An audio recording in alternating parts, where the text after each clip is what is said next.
Welcome everyone to today's live stream, which is episode 13 of our Baldur's Gate 3 Barbarian gameplay series. I'm Commander Jorval, and I want to thank you for coming along on our journey today. So, as a quick admin note, the weather here's gotten a little colder, so the cold snaps are playing havoc with my health again, so I've got a bit of a cough, so if you hear the audio kind of go silent for a second in the middle of things, that's me muting so I don't cough in your ear all afternoon long. So I do apologize for that, but we'll work around it as best we can. On another note, I think I've settled on a new schedule here for the stream. The Super Bowl is on Sunday, February 12th of this year. So I think what's going to happen is that after that, so starting Sunday, February 19th, I will be back to streaming on Sunday afternoons from 2 to 5 p.m. Central Time.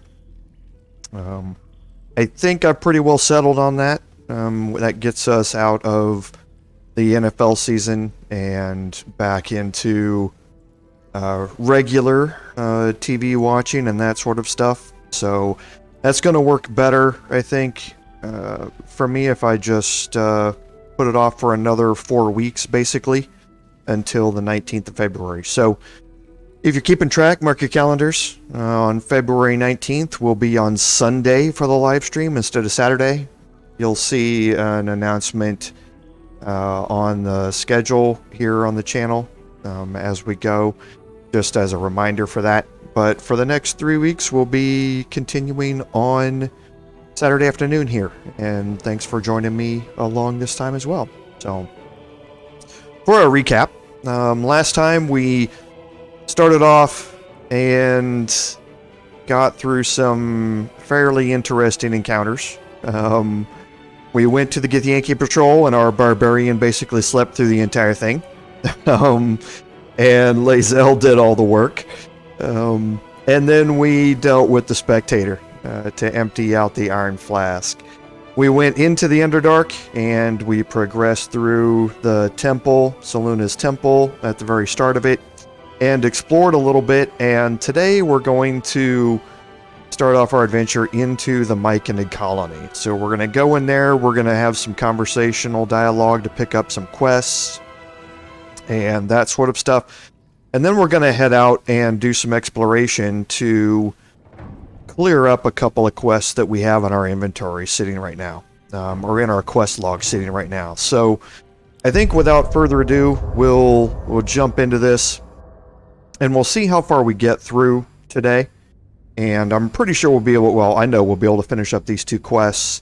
And then we'll see if maybe we want to head over and tackle the Bulette and that sort of stuff.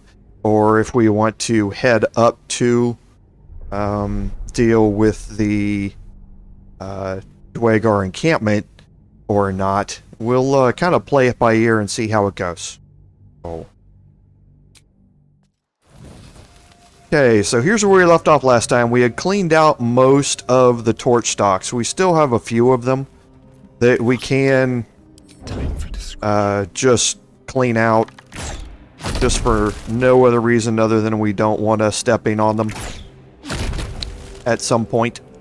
So we'll clear those out, get rid of the Tamask spores and that sort of stuff as well.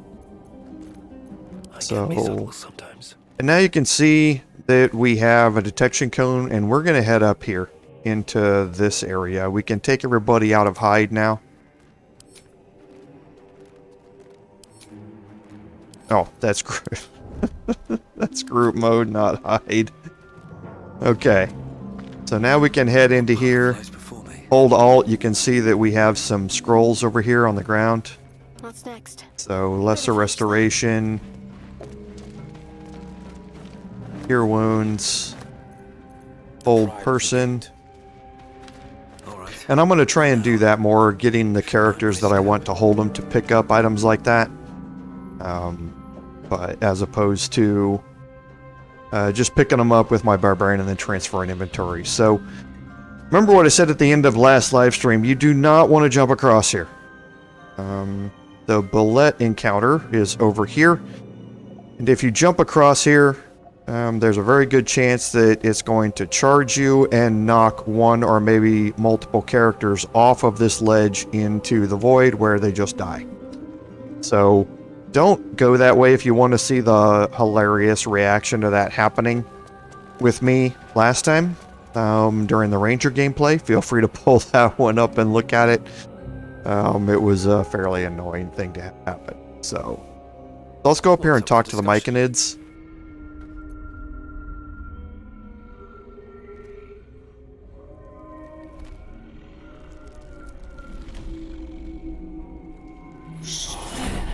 He has come. He is here. The choir fades.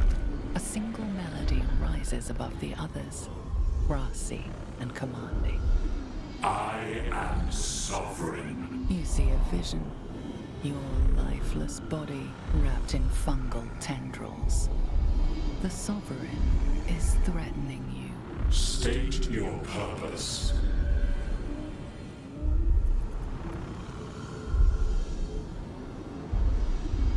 Fungal roots weave through your mind, seeking your true intent.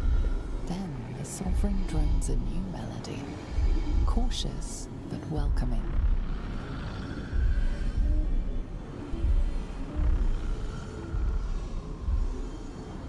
Descend to me. Let us speak in flesh. The persistent music coaxes you forward. The sovereign expects you.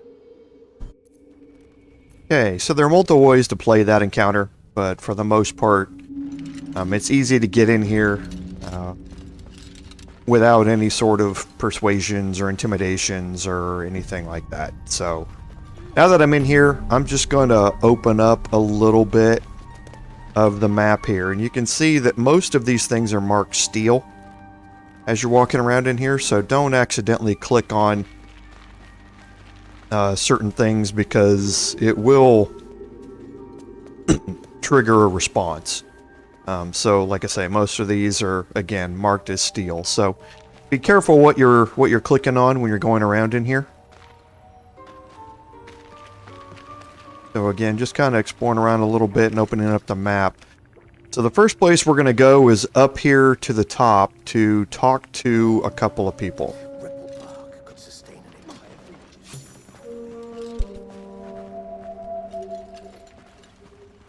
Okay, so first we're going to talk to Thulla here. Don't. Her condition is familiar. Poison, derived from a wild weed common to the Underdark. She'll need an antidote soon, most likely held by the poisoner. Deurgar slashed me.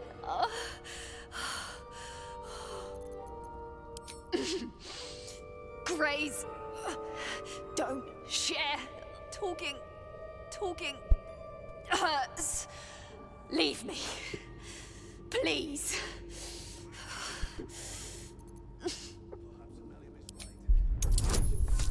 Okay, so I do have a wisdom check here. This is the wrong person to do wisdom checks with, but I do have advantage and I do have a bonus here. It is a DC of 15 though. Okay, so good deal. Well, hopefully. Okay, good. Like dwarves, Deurgar have innate resistance to poison, and thus no need for intricate brews. Though deadly if left untreated, the poison can be cured by the antidote or natural remedies.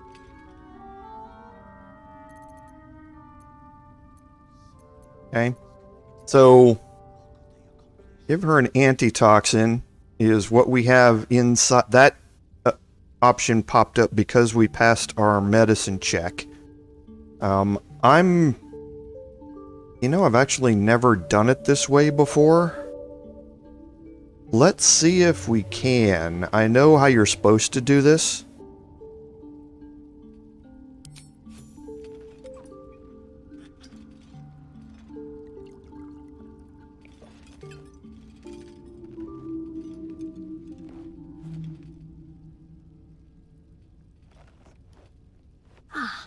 Gods! Whatever that is, I needed it. Why are you helping me? No arguments there. Felt like a hook horror was sorting through my guts. But... that cure did the trick. Quick, sharp too. I thank you for your help, but I gotta get moving. Oh, Carl's garters. Oh, I don't have time for this. My kin need me. Seems you're the helping kind. All right. I need you to rescue my kin. Not charity, mind. We can pay. We're Iron Hand Clan. Best artificers in Baldur's Gate. We were on an expedition down here when the Deurgar snatched us up. I got away, but not the others. The Greys have them digging out some old ruin across the lake. Just mining for materials. Nothing unusual. But our work pays well. Help my clan, and we'll make it worth your while. I swear. Okay, so that insight check that I failed up there is going to reveal that she's holding something back. But I failed it, so I can't get any more information than what we have here. Thank you. Only wish I could go with you. But here... I nabbed these boots from the Greys when I ran. I'll feel better knowing you're using them to kick some Deurgar ass. I'll mark where I made my escape, and wait here, I suppose. Not much choice, eh? Okay. So that's kind of what I was hoping was going to happen. We did get another inspiration. I think we're full up on inspirations, though. But we received the Boots of Speed. And...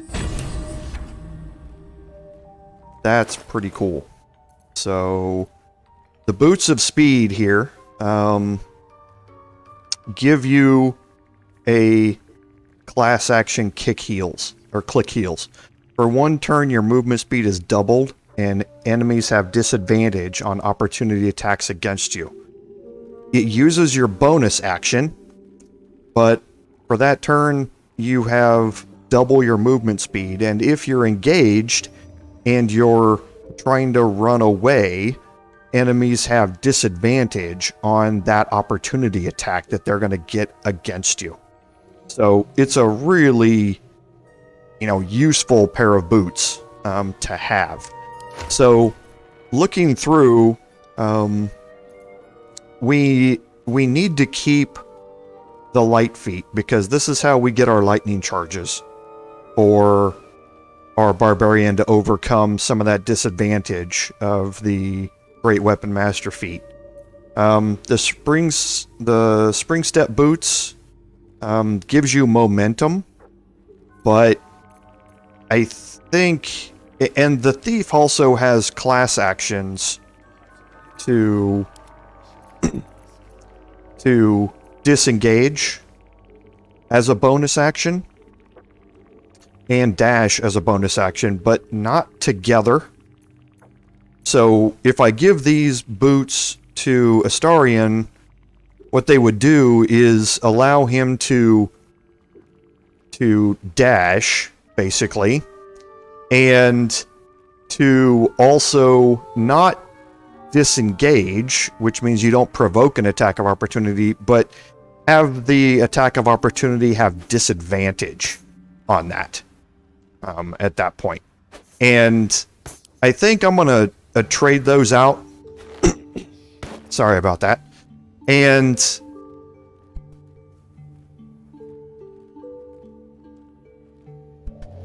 sorry, didn't clear it out the first time, so remember to mute that time though. And then put the Spring Step boots somewhere else. I think we probably can get the most use of these out of Shadowheart,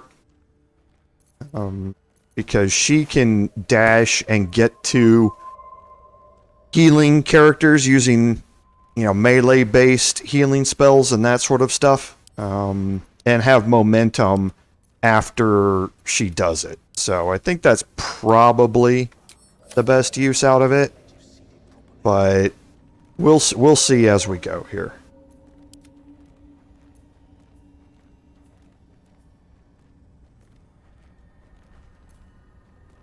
Okay. Does he not have... Ah, okay. So it was removed last time. So have to wait for a short rest to get that back. So that got us a good reward here from Thulla. So now let's go up and talk to the Sovereign. I have something to ask. What is the creature? The Sovereign's thick fingers stroke the corpse at its feet. A droning melody greets you as the creature turns its gaze to you. Flesh Stalker, I show you a memory. Watch and listen. A violent vision grips you. Deurgar, dark dwarves chopping Myconid remains. They broke our peace. They killed our young. The Sovereign's song slows to the pace of a dirge. It is still in mourning.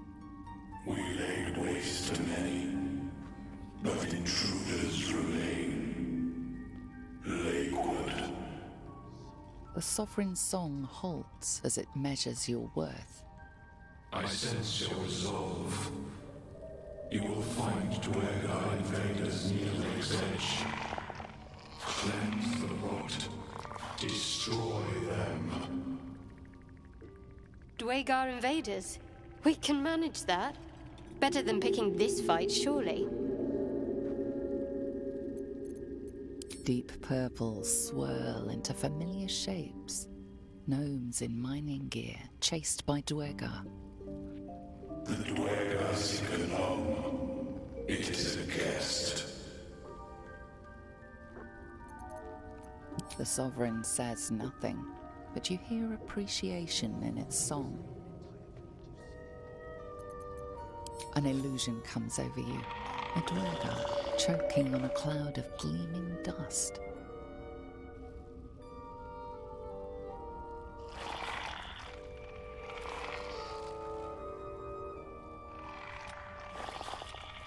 The Sovereign gifts you one more vision, a wall of vines parting to reveal glowing light. Riches of magic and mind.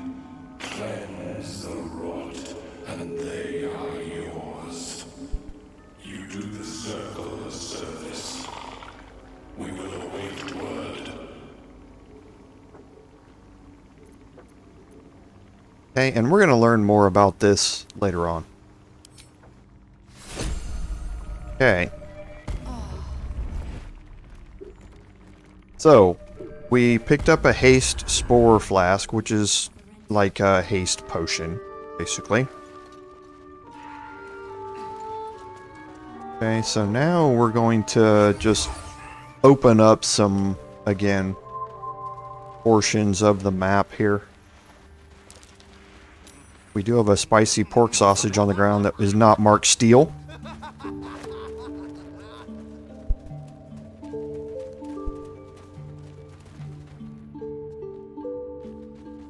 There's an acorn truffle.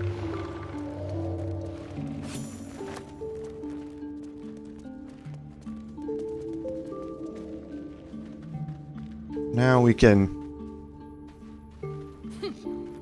head down here, and The pride of the gate. I'm going to do this with Will, because we do have a trader down here. Seems the shrooms are letting in more people every day. You see a fella on his own on your way in. Dwarf. Baelen's his name. Bald, blue tunic, dumb as a stick. Right, never mind. Knock yourself out. But don't come begging for coin if you find him. You try to ransom him to me, you'll find yourself skinned and stuck with a fat old lout. My useless husband. Sent him for an errand. It's no surprise he's made a mess of it. Okay, so we can see what she has here. So, light crossbow +1 and longbow +1, shortbow +1. Nothing unusual that we've seen. She does, however, have the herbalist gloves.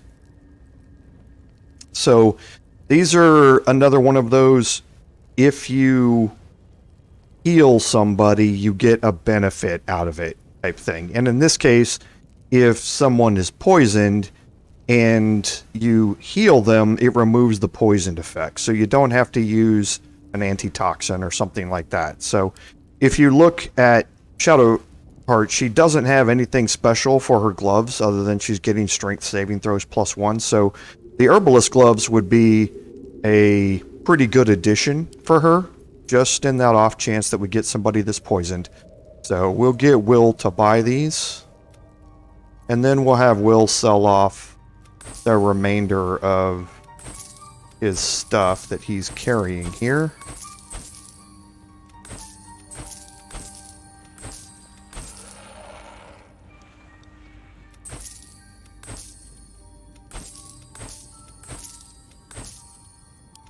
We will transfer that to Shadowheart. We'll equip it on Shadowheart, and then we'll take her gloves and we'll send those back to Will to sell. Okay. I don't think we have anything else that we want to... Oh, we can sell this book. No need for it. We can send the Chasm Creeper over to Will as well. He can sell that. Shadowheart doesn't have anything that she wants to sell. And I don't think there's anything here he wants to sell. No. So we'll have Will just sell off the Chasm Creeper here, and I think we'll be done.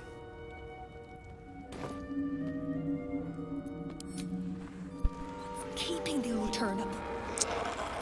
Okay, so now we'll head back up this way where we came in, up to this little section right here. We do have some mushrooms here we can pick up. We do have a pouch we can search. Nothing in it. We're gonna head in here. I'm gonna make sure that I get a save. I've been a little lax in saving here. So everything in here is marked as steel, so you don't want to pick anything up. I'm going to go talk to Blurg here. Ah, a visitor. You're a welcome sight. But let us observe the customs of the locals. The scholar's brow tenses. His voice spills into your skull, the spores connecting mind to mind. Blurg, proud member of the Society of Brilliance, at your service.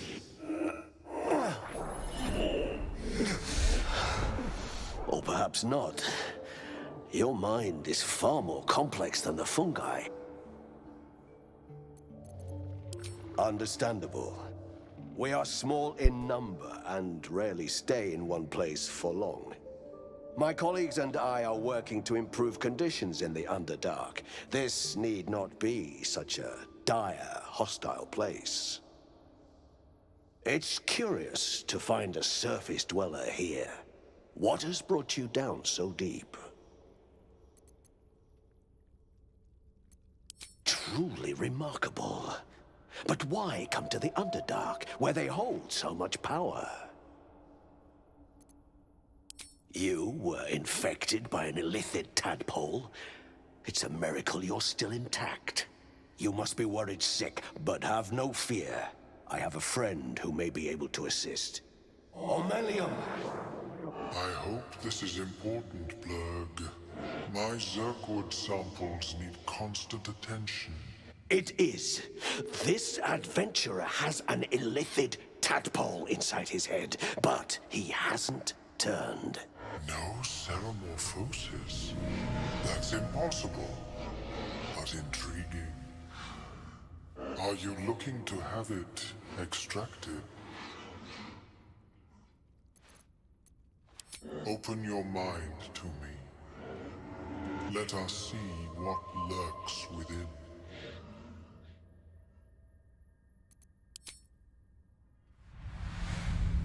As Omeluum's mind pierces yours, the tadpole pulses with power.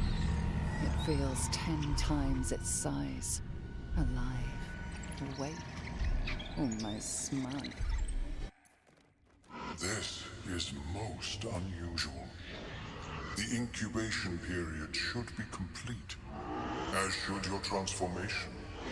But the larva is infused with strange magic. It appears to be in some form of stasis.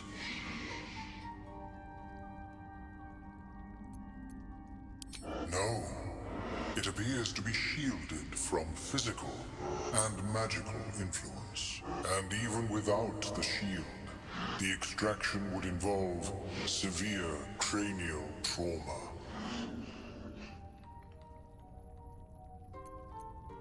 It is not ideal.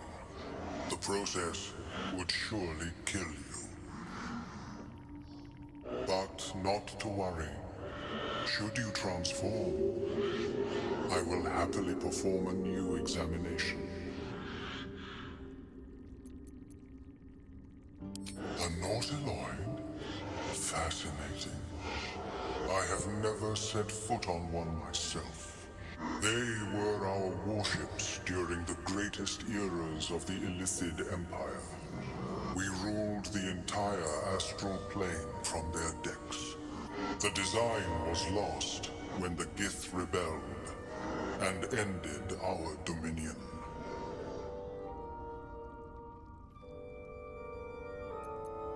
Of course. I am sorry I cannot assist you in its removal. But I have an idea. Oh, perhaps I should start taking notes. There may be a way to bypass that stasis. There are many alchemical substances that can influence the mind. A tincture distilled from a collection of rare mushrooms. They have subtle psionic influence. I would require a fresh tongue of madness and Timusk spores. But be warned, in their natural state, both of these mushrooms can be quite dangerous. Timusks cause confusion in those that approach them. The tongue is self-explanatory.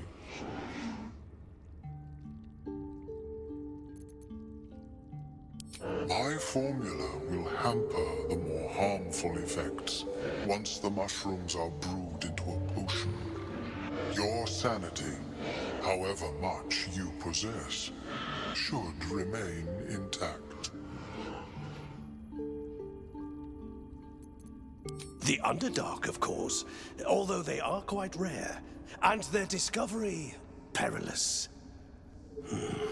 I imagine Lenore would have them in her possession. She served Mistra as a cleric.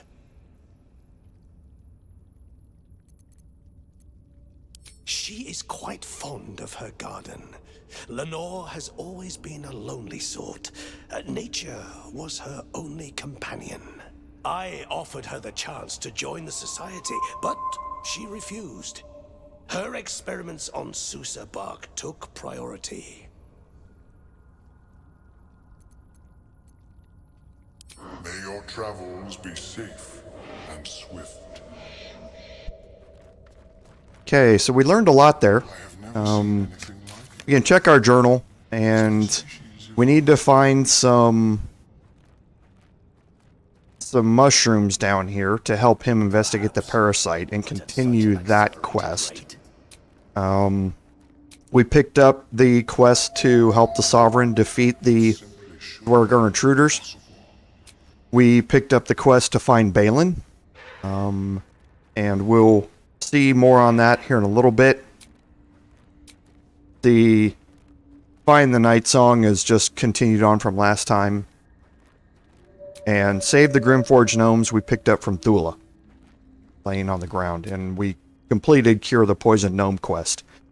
Now, down here, we picked up some additional information for Lae'zel when we defeated the Githyanki Patrol, and we talked to Gale about magical artifacts and his whole entanglement, so to speak, with his goddess. So let's go and talk to Blurg. Blurg is a trader also. Welcome back. Have you made any new discoveries? The feeling is mutual, friend. I have only passing familiarity with the surface races. But I found that there is as much to learn from an individual as there is from a community. So it is with the Myconids. They live in harmonious unity, but each has a unique personality. Yes, but it has abundant natural resources. Spores, water orbs, Trillimac. I've studied them for years.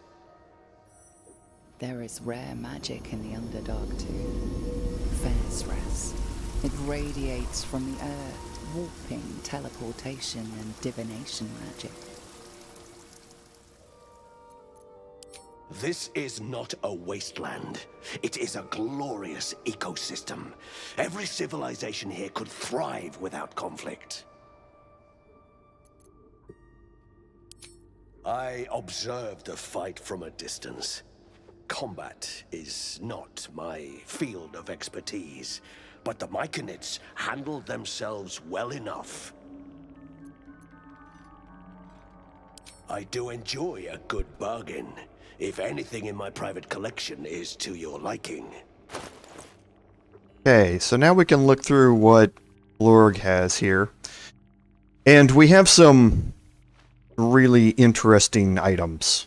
The Circlet of Blasting is obviously a crowd favorite.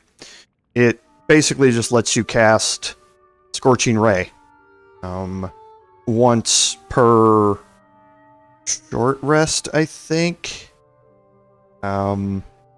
as the level 2 spell that it is. So you could take off the Warped Headband of Intellect and just wear the Circlet of Blasting until you get into a conversation where you might need the Warped Headband of Intellect for it.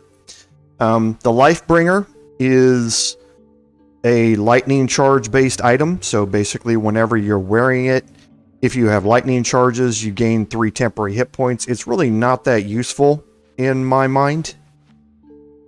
There are other helmets in the game that are much more useful for the people who are going to have lightning charges than just gaining 3 temporary hit points. So I don't think it's one that I ever pick up in my playthroughs.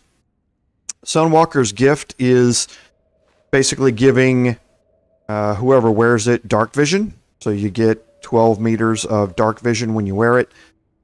That's good for characters who don't have it, who are trying to make attacks on something within 12 meters. You remove the disadvantage of the target being obscured. There are also other ways around that, though, so I tend not to wear Sunwalker's Gift, but it's perfectly useful, especially since you have 2 ring slots, and not everybody is wearing even 1 ring at this point. And Will could, utilize something like that, if he needed to. So, if you have money, it's something to pick up. And then the Sapphire Spark. Now, the Sapphire Spark is really kind of cool. It allows you to cast Magic Missile, whenever you cast Magic Missile, each Magic Missile dart does an additional 1d4 psychic damage. So, if you have a wizard in your party that has Magic Missile equipped, and you're using things that add, poison damage and that sort of stuff, you can get a lot of damage out of an individual 1d4 Magic Missile. You can get 1d4 from the Magic Missile, you can get 1d4 psychic damage, you can get 1d4 force damage, 1d4 poison damage, all off of a single projectile. So it turns into a 4d4 type of weapon. So, and it's guaranteed to hit. So you can really utilize things like this to boost your utility of Magic Missile, and it goes from just being something to clean up and cause a few damage here and there, to something that can really take off a lot of hit points when you cast it, especially at level 2 when you get 4 projectiles instead of 3. So can be very, very useful. This also allows you to cast Magic Missile one time, again, per short rest, and you get that 1d4 psychic damage on each one. So I think I'm definitely going to pick up the Circlet of Blasting here for Will to wear. He's going to keep the Warped Headband of Intellect around, just for conversation purposes and that sort of stuff, but he's going to walk around normally with the Circlet of Blasting, so he has an additional Scorching Ray spell that he can cast. We're going to come back and look at some of these other things here when we get a little bit farther through this. I have the money in my Traveler chest to be able to buy them, just not on me right now. So once we take a long rest, we'll pick up some more money and come back here and see what we can do with these. So, but for now... Very well. I have mushrooms to catalog. For now, that'll be it. And Omeluum, you can speak to him, but he's not a trader or anything like that. So, Will, you see here, doesn't have Magic Missile as a spell. There's the new Scorching Ray that he just picked up from his headband. But when you buy the Sapphire Spark, you'll see Magic Missile show up in this section here as well. So, and we do need to take a short rest. Do we have one? Yes, we do. Okay, because we need to get Will's spell slots back. Okay. Never mind. Breathe deep and move. So now we're going to head out of the colony and do some exploration. We're going to start off by heading this way, kind of to the southwest. Fleshwalker, come, talker. Far you've come. Reach into memory.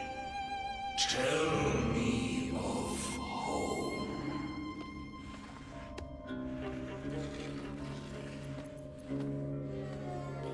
Where are you? It reveals its own home in reply. A humid cove filled with decaying Myconid corpses. Deurgar destroyed my people. I am a sovereign with no circle.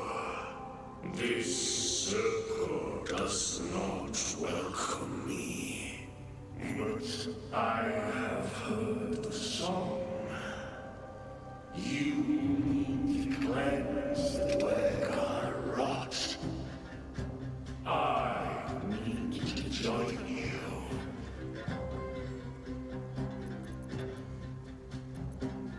Remain in the Underdark, and I will follow. We cleanse the rot together. Okay, so you pick up an additional follower here. You pick up Sovereign Glut. Now, Glut, this is where I said we were going to learn about what's happened to these Spore servants. Because once per turn, as an action, he can animate spores. In other words, he can take a corpse and he can bring it back to life. And that corpse will then fight for you. So it does not work on constructs, plants, or aberrations, meaning we can't use it on any of the dead Myconids. or anything like that. It doesn't work on aberrations, so it's not going to work on like the imps and that sort of thing. But any Deurgar that we kill, you saw the hook horror a second ago, all of those things can be reanimated to fight for us. He also has a multi-attack option, and this thing is incredibly powerful. So as you see, it does 3 attacks at the target. The first and the last deal bludgeoning damage.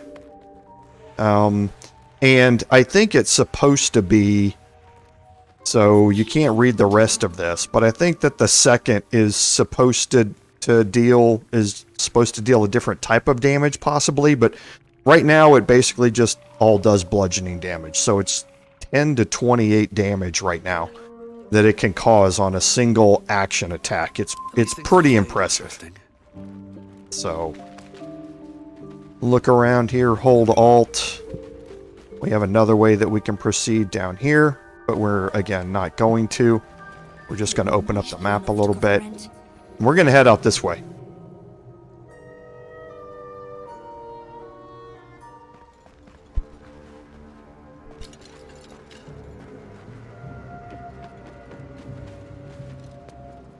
Okay, so if we hold Alt, we have some Always room for more?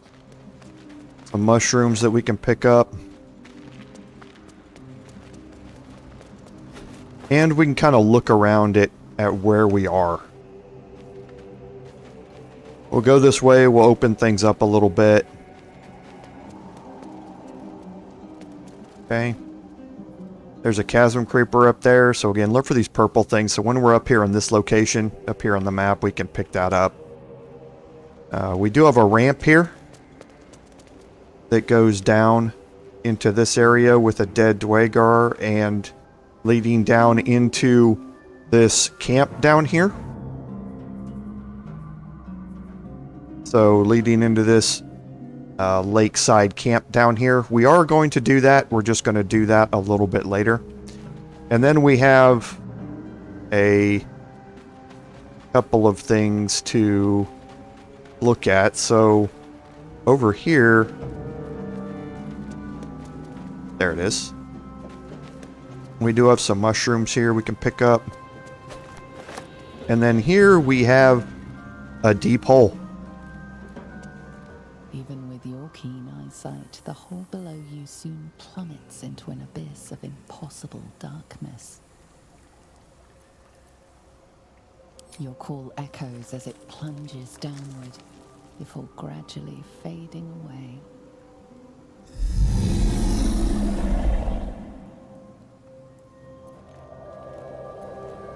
Something down there doesn't like us. The hole offers only pitch black nothingness.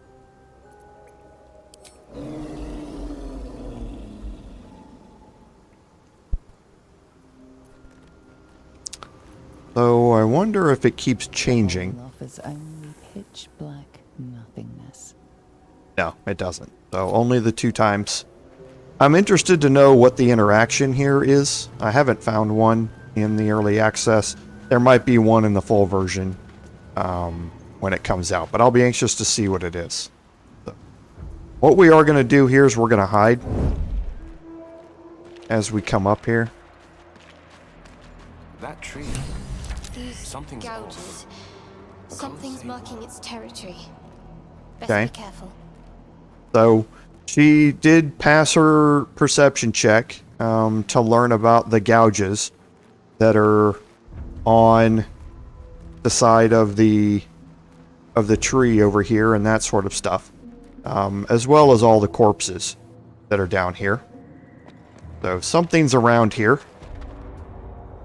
Okay, and what we are going to do is we do have some Bibberbang up here. Bibberbang is bad, and you'll see why. Okay. It lets out these spores that are severely poisonous. 3d4 poison damage per turn.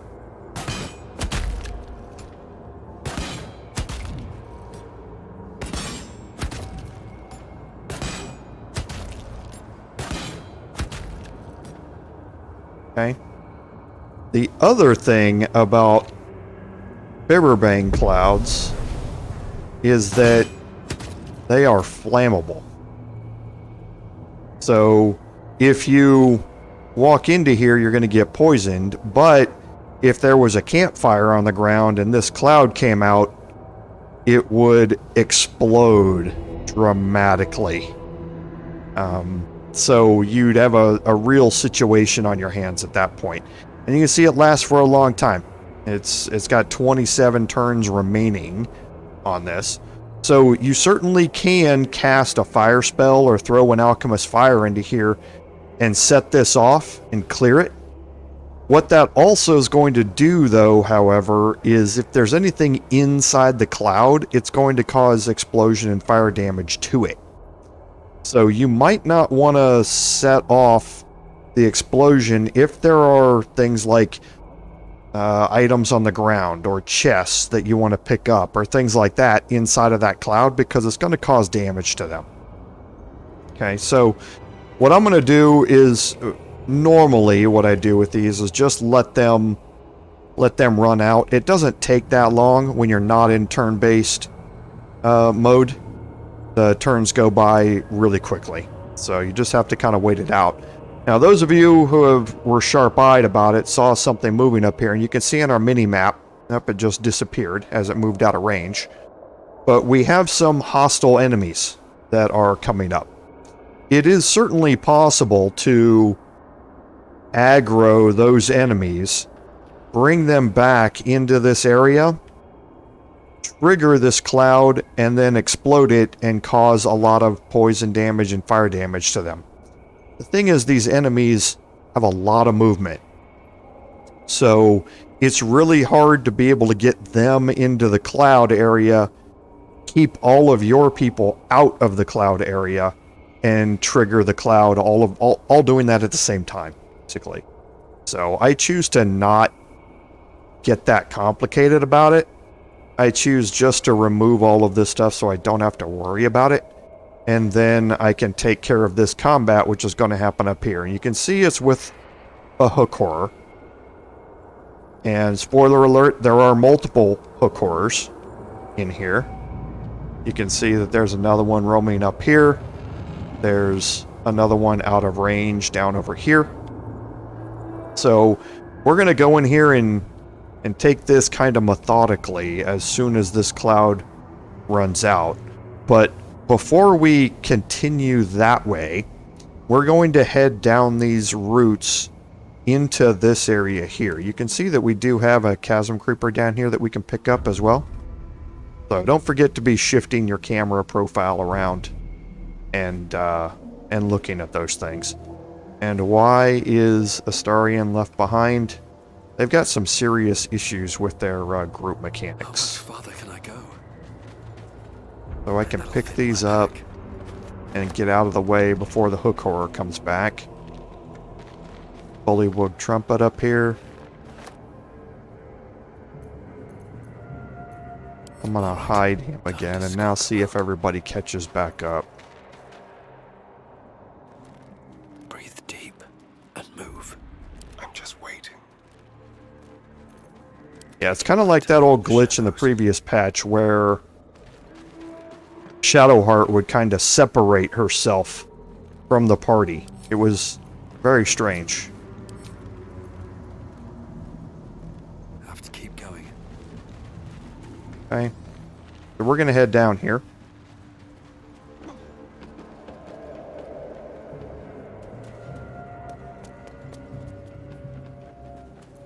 We're going to have Will pick up the Chasm Creeper.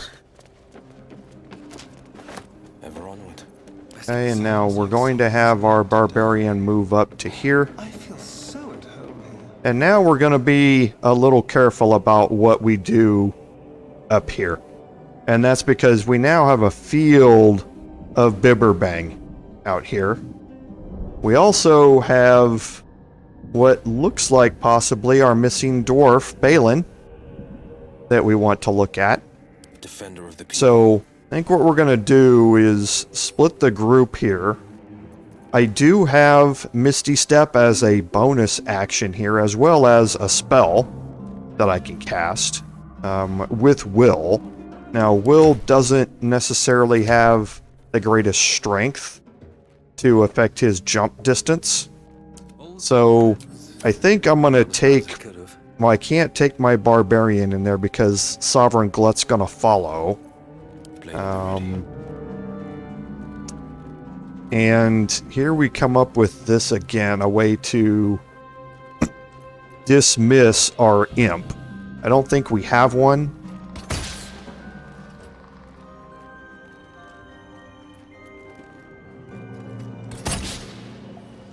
Okay, well, he's just going to keep missing.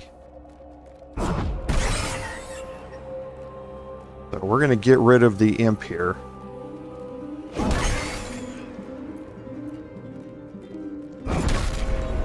Okay.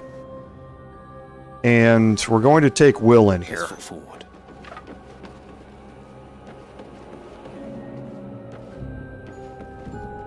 Okay, now you can also see that there's a campfire up here. There's a lit torch. So if these bibberbangs trigger, there's going to be a huge, massive explosion in here. Going to kill him. It's going to remove some other things, but yes, you can see it's Baelen. He's looking for some help.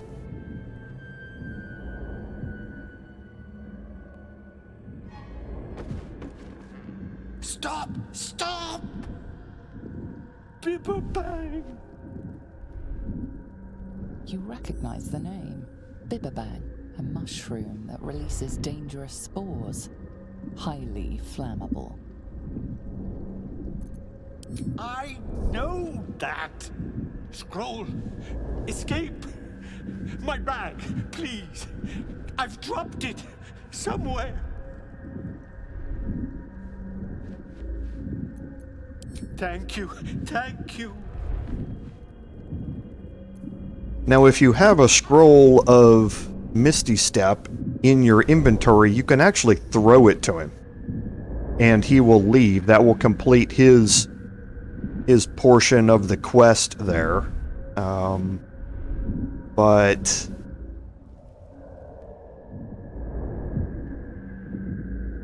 trying to remember how I did this previously.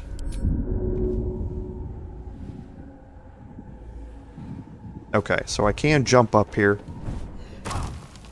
Okay, without triggering the Bibberbang. I'm gonna move across here. I don't think I have the capability to jump across this. Oh, I do. Good. Okay. You can get over here, and you can jump down into this corner over here. Now, if you jump down there, you're not going to be able to get back up except using Misty Step. Okay? So, be aware of that if you go that way about doing this. But for now, what I can do is I can take Rain Dancer, and I can put out that fire. I'm close enough now that I can just put it out.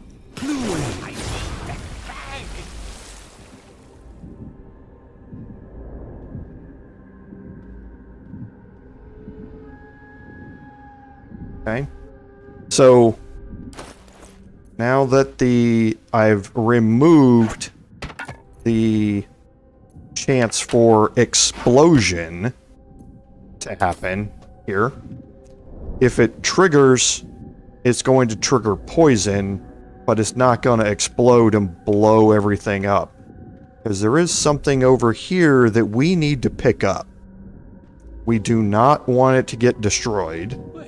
Same thing with there's a bunch of other stuff over around here that we don't want to get destroyed either. Okay? So now what we need to do is get to Baelen. And you can see that Baelen's pack is right here. Alright, so I'm going to jump down here.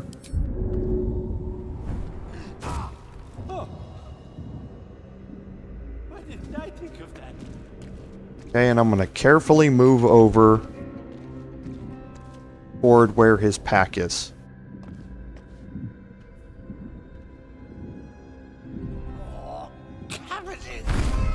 And you can see they'll give you a warning when you get too close.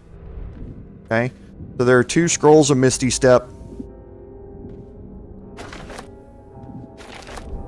And some camp supplies. What are you doing? Get out of there! Okay. Now, I don't know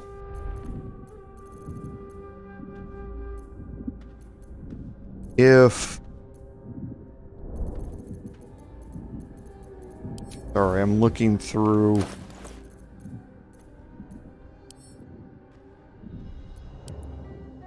I've actually never tried this. Okay, so he's only got a 25% chance to throw it to him from there. What if I just...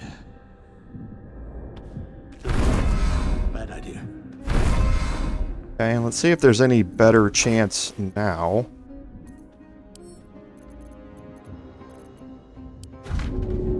Still a 25% chance to throw it to him, so not all that great.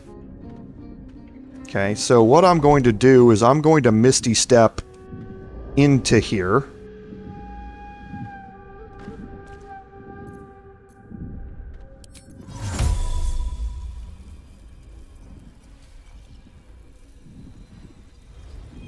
It alibi.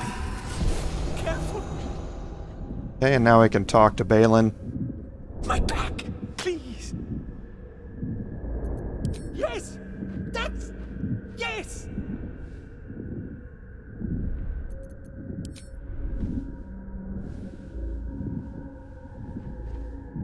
I just have to... And then... Here!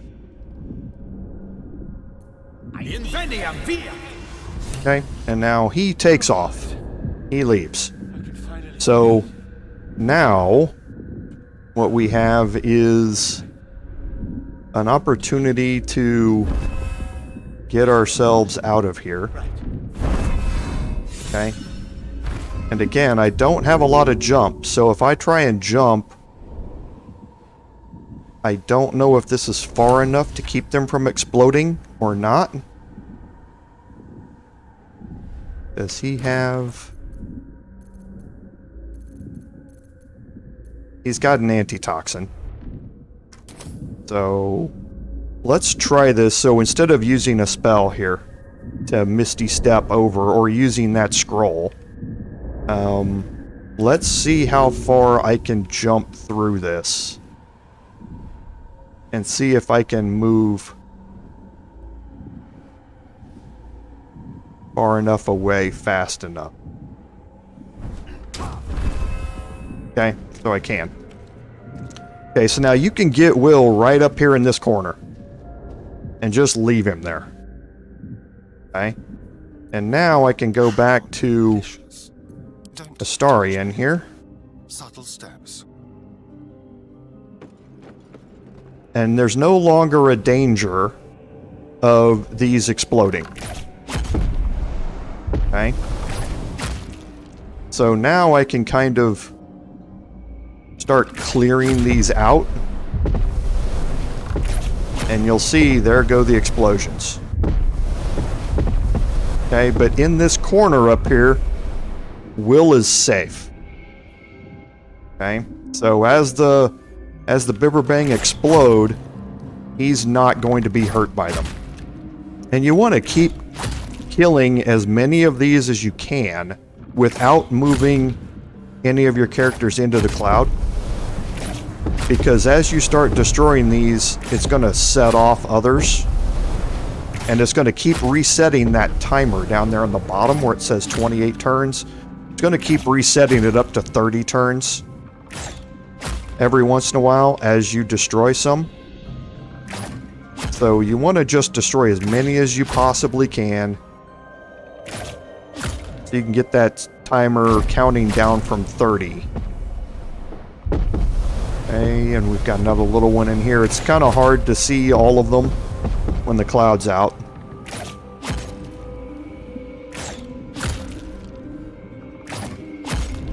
And you can see it's reset itself back to 31 turns. You will not be able to reach all of them from this location. You can get Will to destroy some as well from his location. But you want to be careful before you click that he's not moving forward to hit them, because you could click on something way out here and you see he's going to move into the cloud to try and hit it. So you want to be very careful when you're clicking around here, that you're just sniping them out, but you're not moving. Okay, so he can probably move that bit.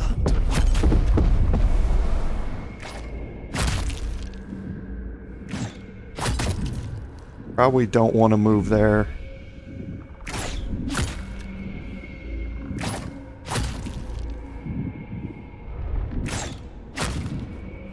And I'm just moving my camera to keep him on the screen so I can see if it's going to make him move when he does a target or not.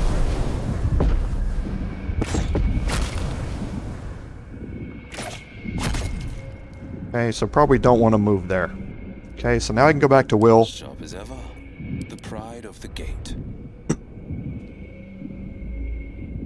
And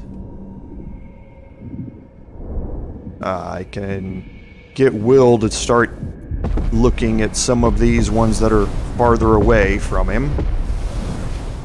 And again, you do not want him to move. He's safe in a little pocket right now. But you want to clear a path for him. Okay, you want to clear a path so that he can walk out of here. That's the goal behind this. Is to open up a place, a pathway for him to be able to walk through all this. Okay?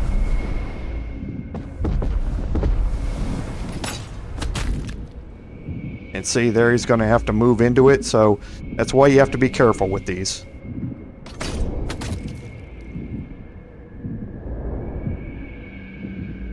Okay, so I'm probably just going to leave it there for now and wait for these to... Because honestly, I can't remember if triggering these two... If triggering these two fills this up or not. That's why I'm not triggering them. I don't think it does. But then again, I don't want to have Will die either. Because I'm mistaken. So right now I know that once this cloud dissipates, I can walk out of here without a problem. And then I can start a second cloud here, timer, after that's done. Rather than me sniping these and have the cloud expand into this area. I don't think it will, but honestly I can't remember. And since I'm on live stream and I'm not, doing a save restart, I'm not going to chance it. So we're just going to let this run out. And then we'll kind of start the sniping over again. You can't see it. It's kind of covered up. But here's the Noblestalk. You can see it's orange. It's marked as a quote-unquote quest item. And there is a need for it. So you want to pick it up because that's going to complete a quest for us. So you do not want this to be destroyed by the explosions, because you can see it is inside the spore cloud, so it would have gotten damaged and destroyed if this had been set on fire.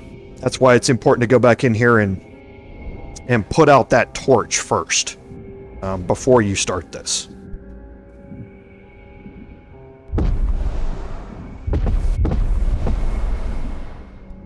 So in a video that I would edit down, this would obviously be a time to fast forward time, but here on the live stream we don't have that option. But it's like I say, it runs out pretty quick, so it's not that hard even for me to make up stuff to talk about during this time as well. You will find that, like I say, there's probably some that I missed in here, some little ones that I missed in here that are covered up. They get kind of hard to see, but I'm not too worried about it. So over here we do have some Loth candles. It's basically just items that you can sell, but they're pretty good prices. pretty good money for them. So you pick all of them up, and we do have a chasm creeper over here that Will's going to pick up as well. So once this ends, we'll bring Will out of here. We'll send him over here to pick some of this stuff up, and we'll have Astarion keep triggering these clouds, because he's going to have to trigger enough to open up a path to get to the Noblestalk. Okay, so there we go. So actually did a good job. Didn't miss any out here. So now we can bring Will out. And Baelen's pack was here. It's now empty, so we can just run him straight out. And you see, they'll get angry at you, but they won't actually explode. Okay, and now we can bring Will over here and start picking up some of these items here.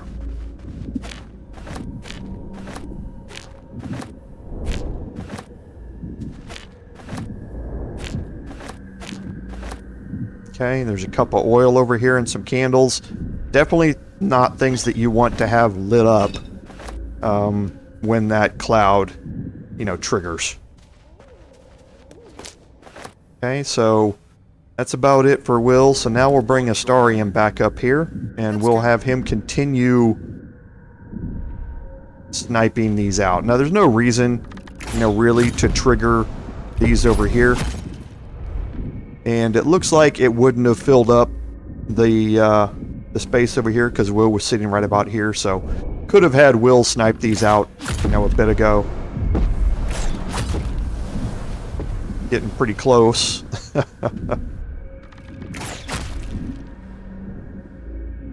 Okay. But like I said, our main goal here is to open up a path to the Noblestalk over there.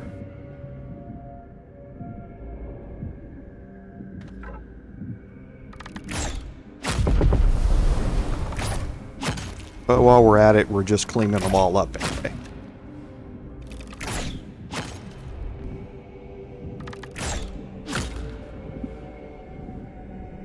And I think that's about it over there. We can come down here a bit.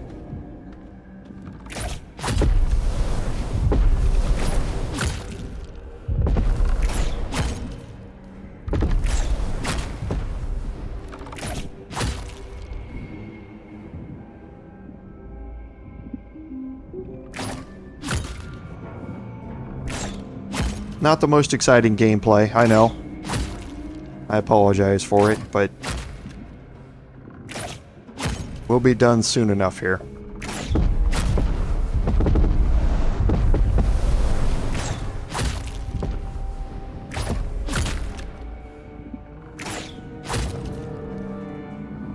And again, the reason you can't clear these out really easily by just getting this cloud formed and then throwing a fire potion or something in there and exploding this whole thing. That'll kill all of these all at once, but you will kill the Noblestalk when you do it, and that quest will not be able to be completed. So...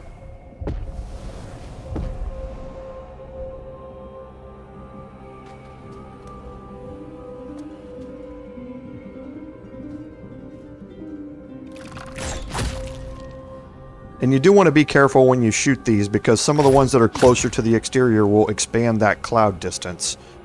And you don't want to be standing in a spot that it gets expanded to and you get poisoned out of it. Because this poison is 3d4 per turn. It's really virulent. So you don't want to get caught in it. So I think that's probably... Yep, there's one more over here, which he can just reach. There's another one here. And again, I don't have to clear these out, but this is the completionist in me. Time for some fun.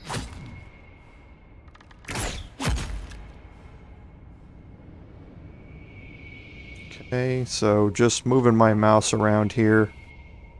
Don't see anything else that's in there, so hopefully I got them all, but we'll see.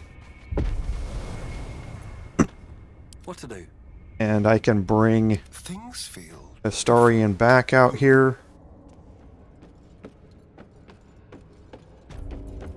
defender of the people. We can bring Will back over here as well, and we can group everybody back Can't up. give up now.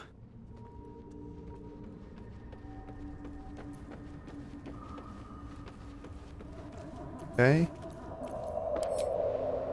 And now we just wait a bit. At the ready.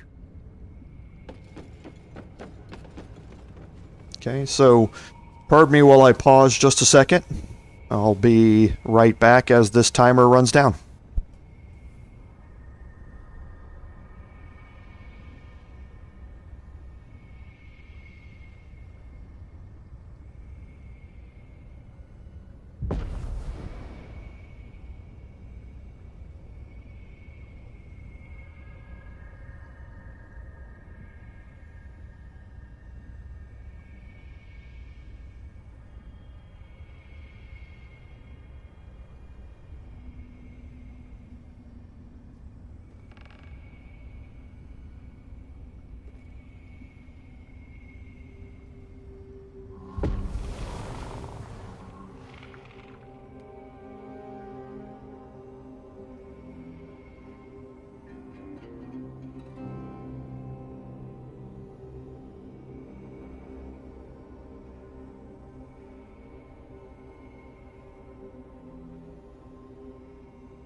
Okay, I'm back. I think I did hear one more out there.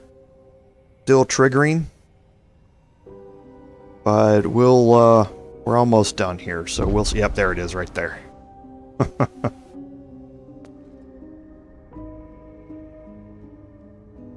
There it is. That's not going to hurt anything.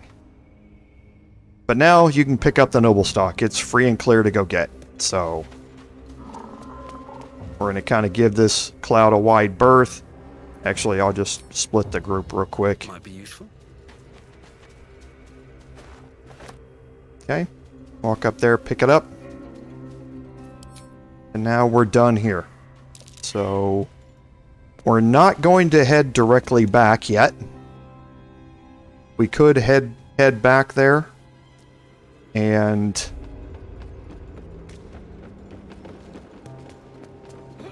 complete that quest, but we're going to pick up something else right up here first. And when we do this, as soon as we get everybody up here,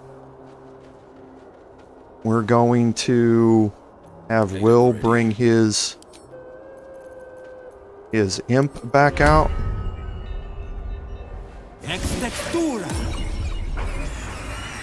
Okay, and we are definitely going to Everything. group hide everybody. Okay, so now what we need to do is trigger some combat here. Now, hook horrors are not things to be taken lightly.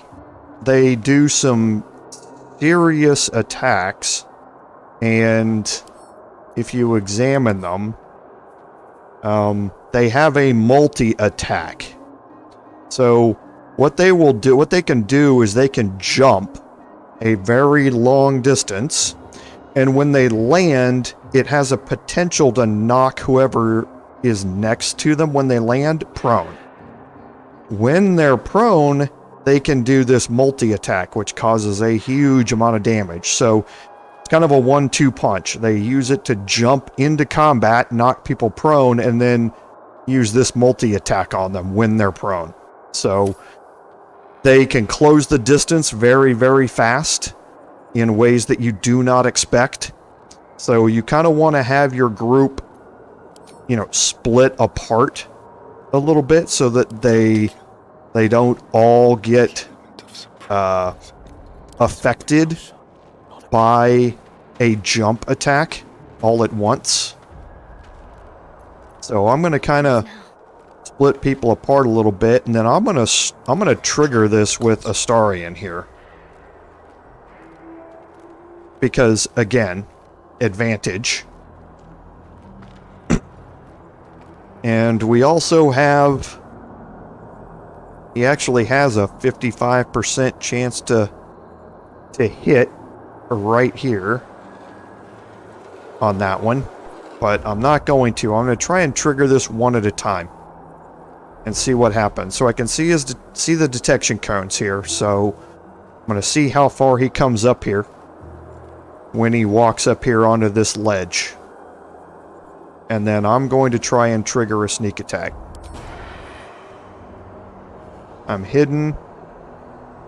I should be able to get a sneak attack off if he's within range where he stops. I don't know if he stops here and I need to move up a little bit, or if he moves up to here. We'll see when he comes up here.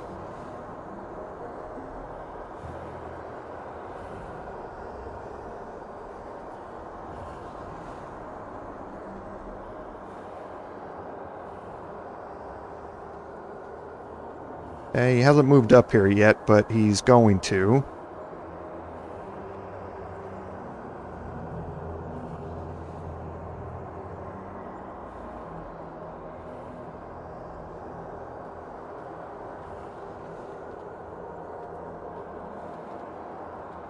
Okay, so he only comes up to there. So I need to move up a little bit.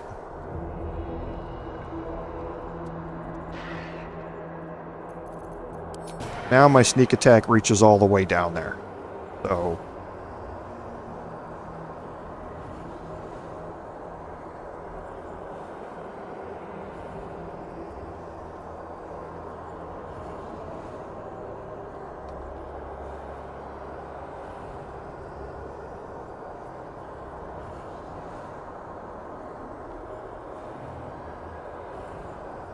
Hey, just be patient.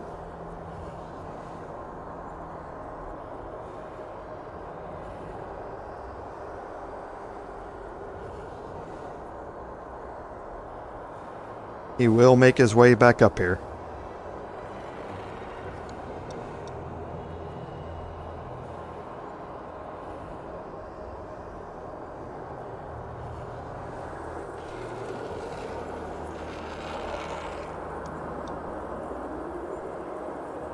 Yeah, you can't sneak attack this one because I'm out of range. But this one, hopefully I can sneak attack.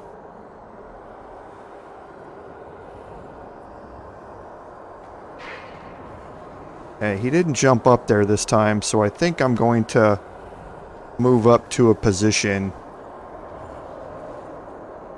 where I can make the attack.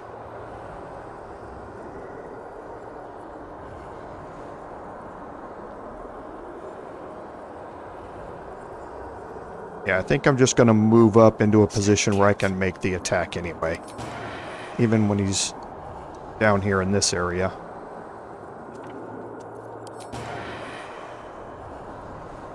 And this is just disadvantaged because he's out of range. Come on, just a little bit closer.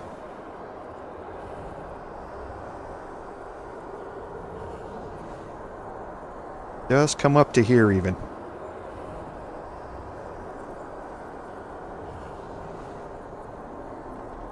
Alright, there he goes. Ah, great. He saw me. I was hoping to get that shot off before he saw me. But I can't make a sneak attack now because I have to have advantage, and I don't have advantage from there.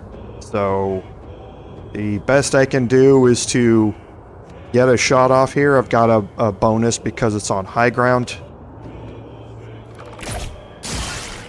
Okay, and now I'm going to retreat.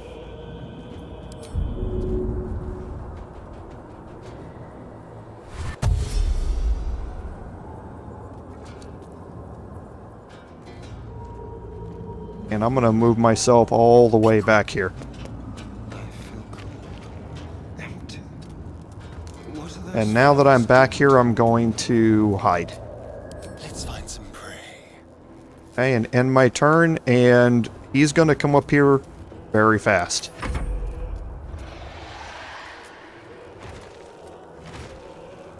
Shut that oversized chicken up. Okay, that was pretty funny. That was pretty funny.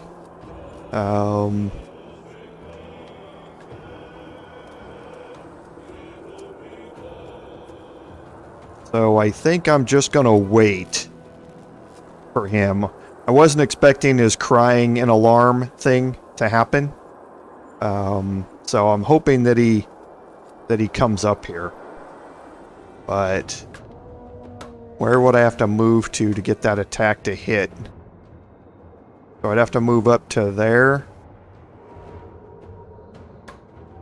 Oh, I could get one from there. So let's dash.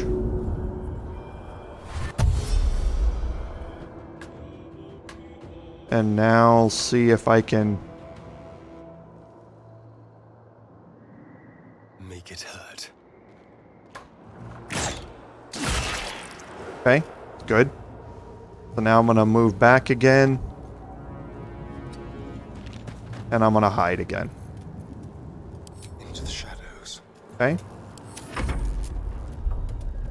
So he's just not moving. He's just staying down there.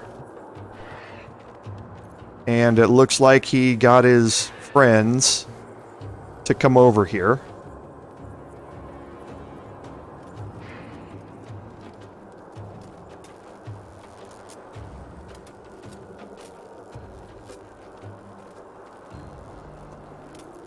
I think what I might do here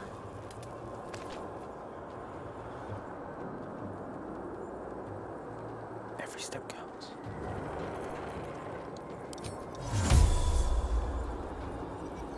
I'm going to get Will to cast this right here. That did not put Will into combat.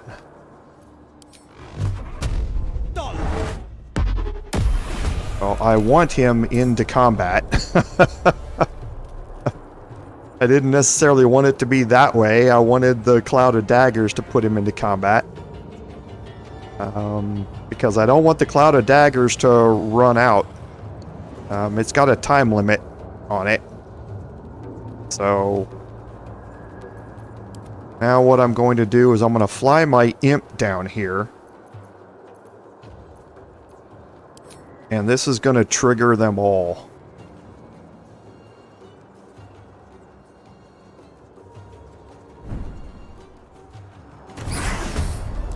Okay. That brought them all in. I want them to come up here and walk through the Storm of Daggers here. I'm ready. Okay, so I still have Astarian's turn here. So I'm definitely going to dash. And now I'm going to see if I can get him into any positions to get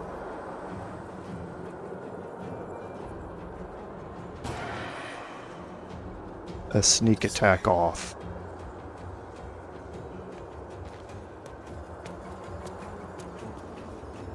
Okay. No, has disadvantage on all of them. Probably because they're still outside of normal range.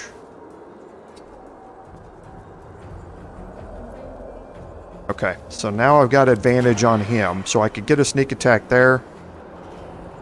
This is probably target obscured. Nope, target outside normal range still. Even though he's within the circle, he's still, because of the vertical distance, I guess. So I'm going to try and get a sneak attack ranged here. Perfect. And now I'm going to get him back as far as we can, and I'm going to put him into hiding again. Okay, so now they're all going to be coming up here, so it's time to start bringing everybody else into this fight.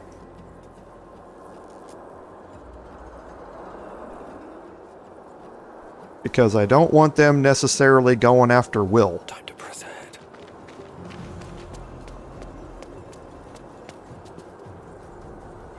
Okay.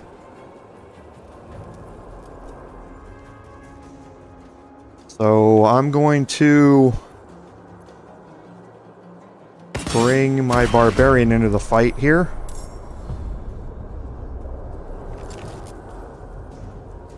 And now the only people still not in it are Sovereign Glut and Shadowheart. And I'm going to hold off on Shadowheart for now. I might be able to go down and cause enough damage. Well, if I can knock him out, I don't like having everybody grouped up like this is the problem.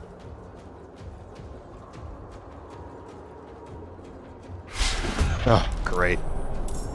Was hoping that maybe I could hit him and kill him, and then the next one would come up and attack my imp, be standing in there, as opposed to just one. But wasn't able to make it happen. So this hook horror down here is going to move. So we'll end Astarian's turn and let them go. Okay, so that one died. Alright, so now the turn is reset here. And I don't want them jumping past this. I want them walking through this. So I'm just going to get off. Actually, I will Frenzy now.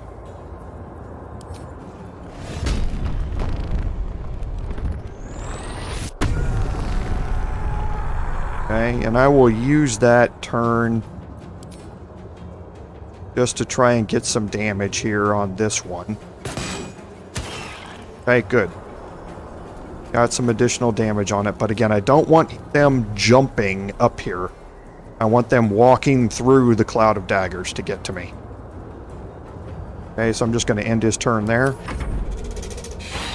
Okay, so this one jumped up here. Okay, so now Astarian can hide here. Now they see me. He can get a sneak attack off on this one here.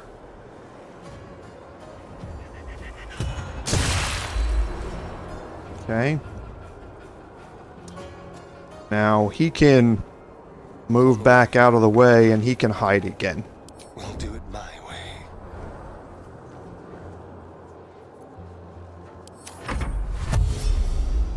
Okay, so he's dashing, which is good, because now he's going to walk through the cloud of daggers. And so's this one. Okay, so it went through the cloud of daggers as well. Alright, so they are just laser focused on my imp, which is exactly what I wanted them to be. So, now Shadowheart, I'm going to have her cast Bless right here. Okay, I definitely want those three in it. I want her to move back because Bless is a concentration spell. So I want her to move back out of the way so that she doesn't lose that concentration. Now, Cloud of Daggers is also a concentration spell, but I don't know how much use it's going to be from now on. So I'm going to reapply a Hex here, and I'm going to Hex Constitution.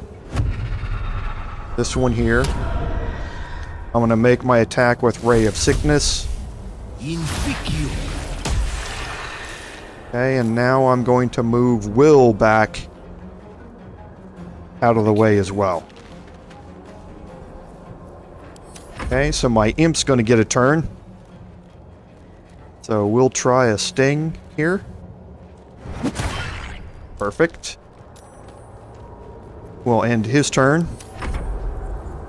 Okay, and now I have the opportunity to get down in here. And this is definitely what I want to do. I want to get in close and personal here with them. And I want to actually try and kill this hook horror here. So let's see here. So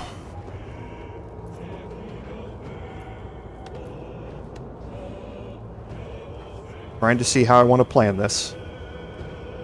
Because I can dash. That's going to get me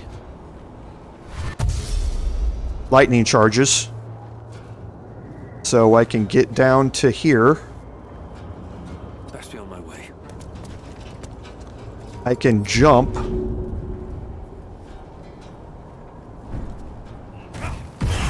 Which is going to cause the thunder damage.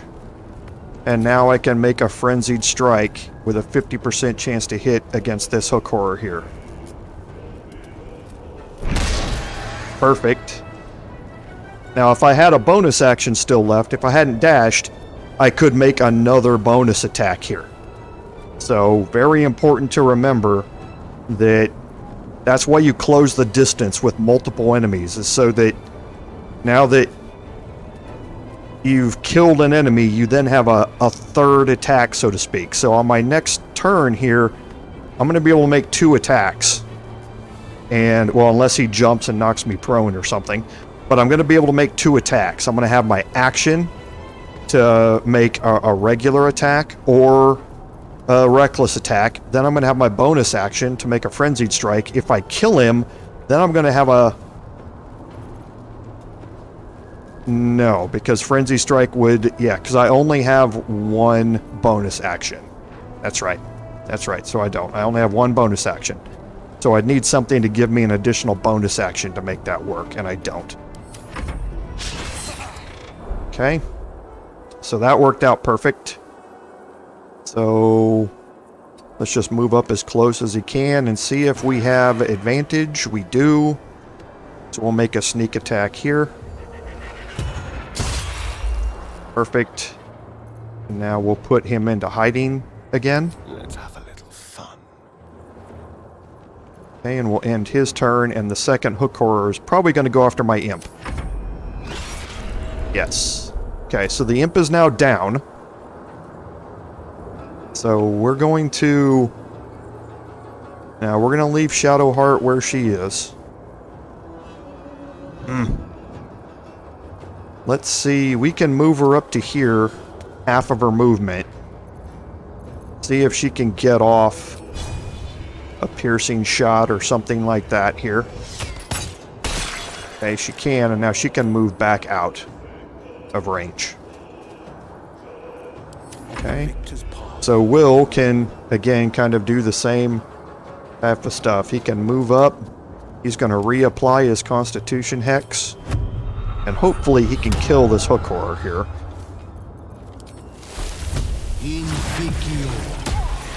Outstanding. And now he can...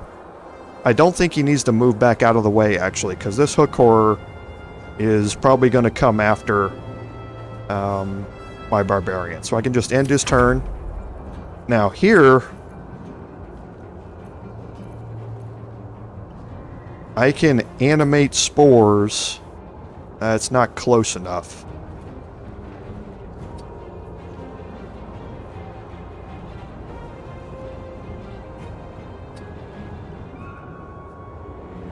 Well, I know you don't have enough movement.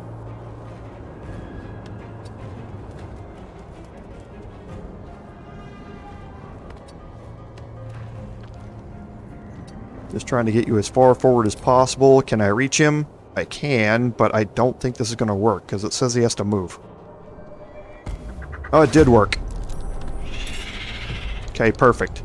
So now this hook horror, you see it gets 42 hit points left, brought back to it, and it's going to get to attack next. Okay, so now I want to be able to move my Barbarian into a spot here where he's not in the way of the hook horror. And I don't think I need to make a reckless attack here. Well, let's use my Frenzied Strike first.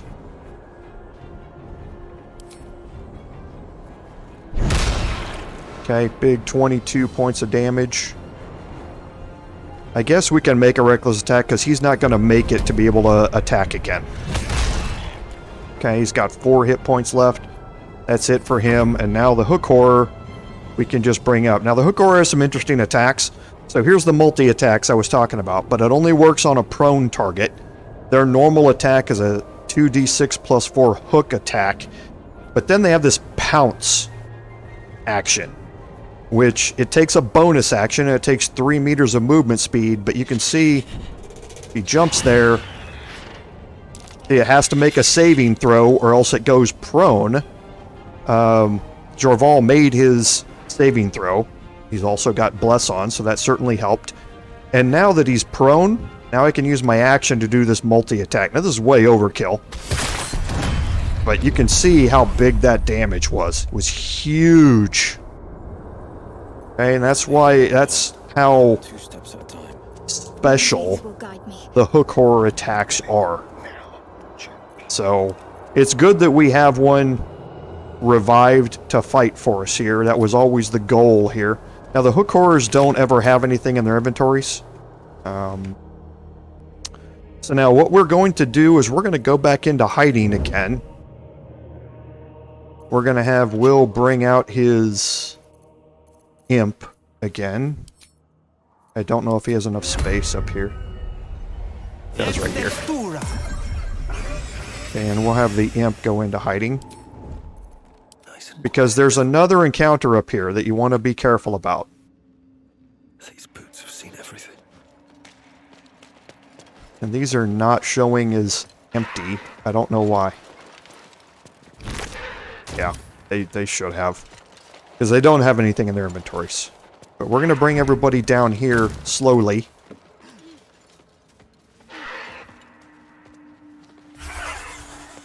And the reason for that is that there's this other area up here. Okay, and there's somebody up there. And that's what we're going to go deal with next. So that we don't have this kind of hanging around our back. Now there are 2 ways to get up there. You can follow this way to get around here, and you can come up these steps. So I'm going to split the group here.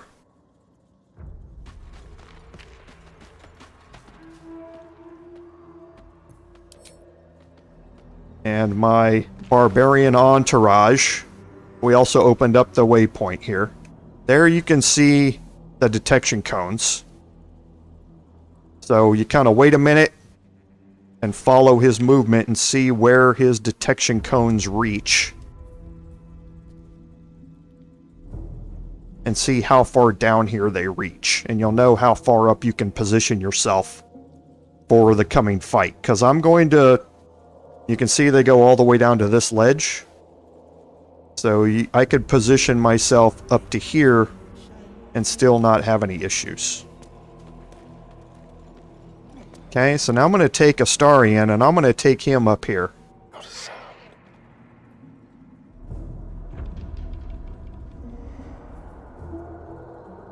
We're going to do a pincer move here. So we attack from 2 different directions as we do this.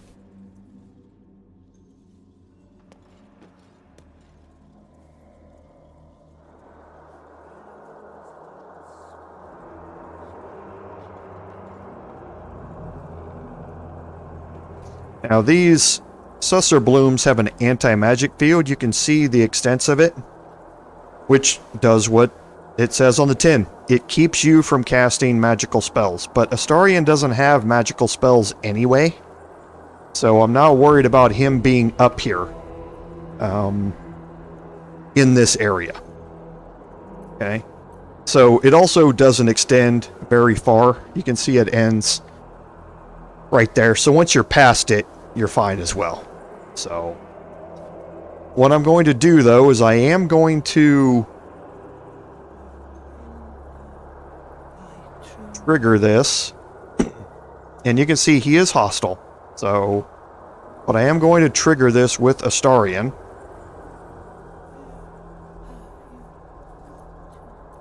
But I am going to bring Will, I think I'm going to bring Will up this way as well. Every step counts. Because if he does move toward Astarion, Will be here able to back him up this way. And I'll just move Shadowheart and get her in a position, kind of move up here. I'm going to move up Glut. Seems to be trailing behind a little bit here. Okay, and now I'm going to start this off with Astarion.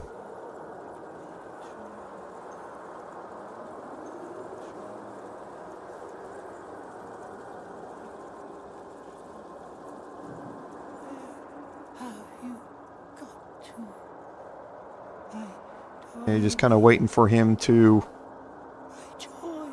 deal with his little conversational dialogue here. See where he moves to. Okay, so he sat back down.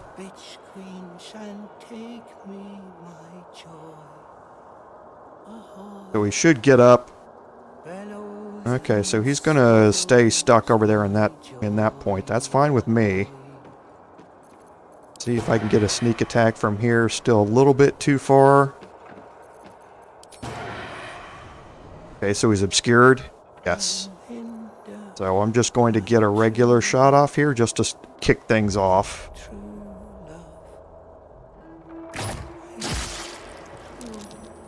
Okay, stealth was successful. I'll get another one off. Okay, so now he's in combat. He took the advantage. Looks like he's probably going to be able to kill him himself.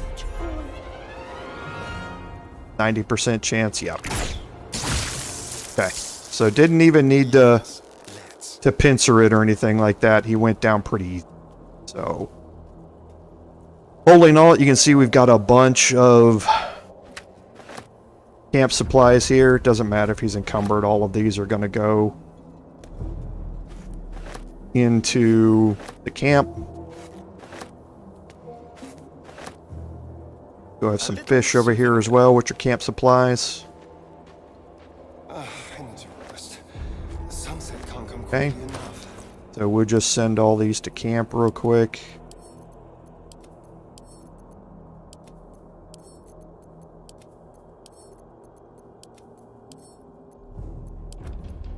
Okay. Now we can bring Will over here. We can bring everybody else up here too. Need to tread softly. What now? Okay. So we got a couple other things that we can search. Yes, please.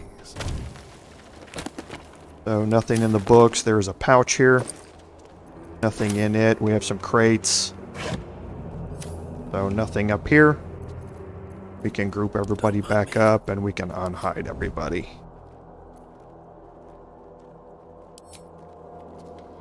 Okay, and now we can take a look at Filro. Okay, so scroll a mirror image. Misty Step is always a good one to have on multiple people. Scroll Asleep, a quarter staff, and some other stuff that Will be able to sell. There's an Icy Crystal, which is going to become important. For now, we'll just have Will hold on to that, and there's some scribbled notes. Okay. So it talks about the Adamantine Forge, and it says from Magma Rose, only a magma destroyed, hot hammer. Okay. Where a small map is drawn underneath with an X. Okay. Now, that's going to update a quest. I failed all of my perception checks on it. But what's this about a hot hammer? Doesn't make a lick of sense. Alright, we got some more camp supplies here, and we have a tattered scroll. Okay, so there's the tattered scroll. Okay. So, more things kind of telling you about your encounter that's going to happen at the Adamantine Forge. We're a bit away from that, but we are quickly progressing that way. So you'll get some more explanations on what that stuff means when we start talking about the encounter itself. And like I say, that's going to be the last encounter that we're going to do in our playthrough. So for now, we'll just kind of hold it in the back of our head. Now you can pick these susser blooms. And again, is somebody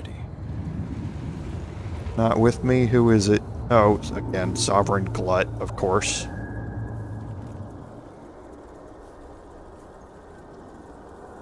Why? Why can't you walk up here?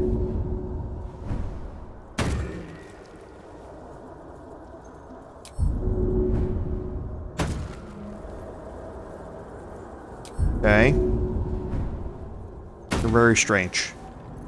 Still alive. Okay, but you see we have a quest marker up here. With haste. So I don't care if Sovereign Glut moves up with me or not. Okay. So we have a quest marker here to pick up Susser tree bark. I've got the plants and the Susa bark. Now I need somewhere to craft it all. Okay. So this quest has been with us for a while. We picked this up way back in the village. The finish the masterwork weapon.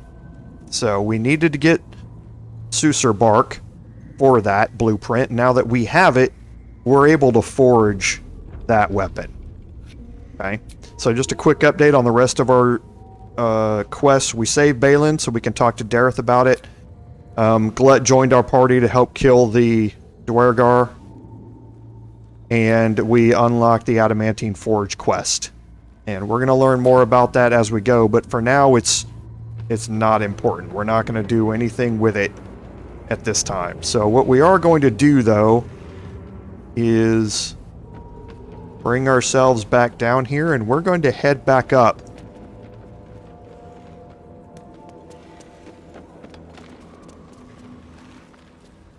And let me make sure I still have... I don't have it. Why did I get rid of it? I normally always carry it. Just going to clear up some Syndicamp items here first.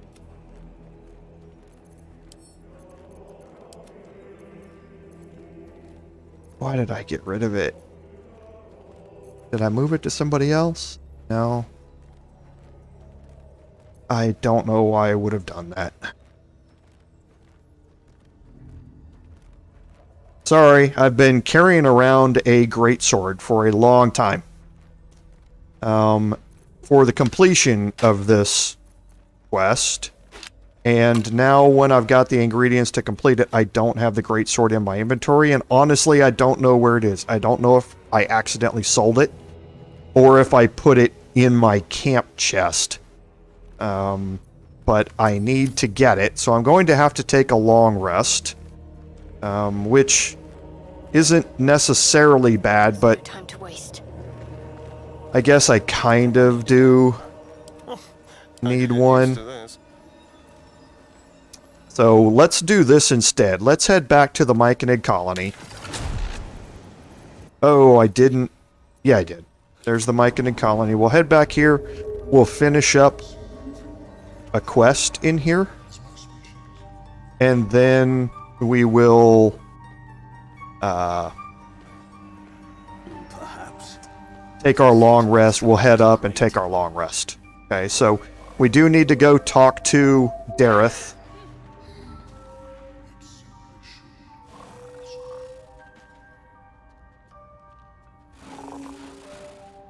Wonder if the gods are watching me. I should speak up. Look at that. Got my useless old man back. I suppose that's your doing. His hands are empty as a whole. We'll have to send him back out soon enough. Please, Baelen's got a job to do. We can leave when he's done it. Love? Never heard of it. Baelen's meek now, but he used to be a rotten old bastard. Treated me like an old shoe for 70 years. Losing his mind was the only good he ever did by me. Collecting Noblestalk. Valuable mushroom. We've a shop in Baldur's Gate. The locals go mad for it. Nearly nothing it can't cure. Blindness, poison, hair loss. Probably. But Baelen in his right mind wasn't worth half a half of Noblestalk. I know him better than anyone. Got the scars to prove it. Okay, so we did pick up the Noblestalk already. If you hadn't picked it up, this would be where you would learn about it. Ah. To no surprise of mine, you're more competent than Baelen. Go on then. Hand it over. Okay, so you can do some things with it here. You can actually give it to Baelen and help cure him a little bit, but it's really not worth it. So I normally just give it to her. Thanking you. Of course, it was Bibblebag. I'll be on my way then. Look, I do thank you. Come visit me in Baldur's Gate if you find yourself that way. I run a shop called Bonecloaks. Baelen nearly sunk the shop to pay for a drink. When he was of his own mind. This might allow me to hang on a little longer. You take care out here. Okay. Till the hubbub's died down. So this is the reward that you get from Derryth. So you have a choice. Gloves of fire resistance. So you basically get 50 hit points, 50% of your hit points are left, you gain fire resistance. Or gloves of flint and steel. So when the wearer deals fire damage, the target has to save a constitution saving throw or start burning. So it's an additional protection for people who may be below 50% hit points, or it is some additional damage to people who deal fire damage. That's that then. Okay. Now, it's pretty important to realize that we have a weapon that deals fire damage. The Everburn blade deals fire damage, so if you are wearing these gloves, whenever that blade hits, then the target is going to have to save on a constitution saving throw. They're going to start burning.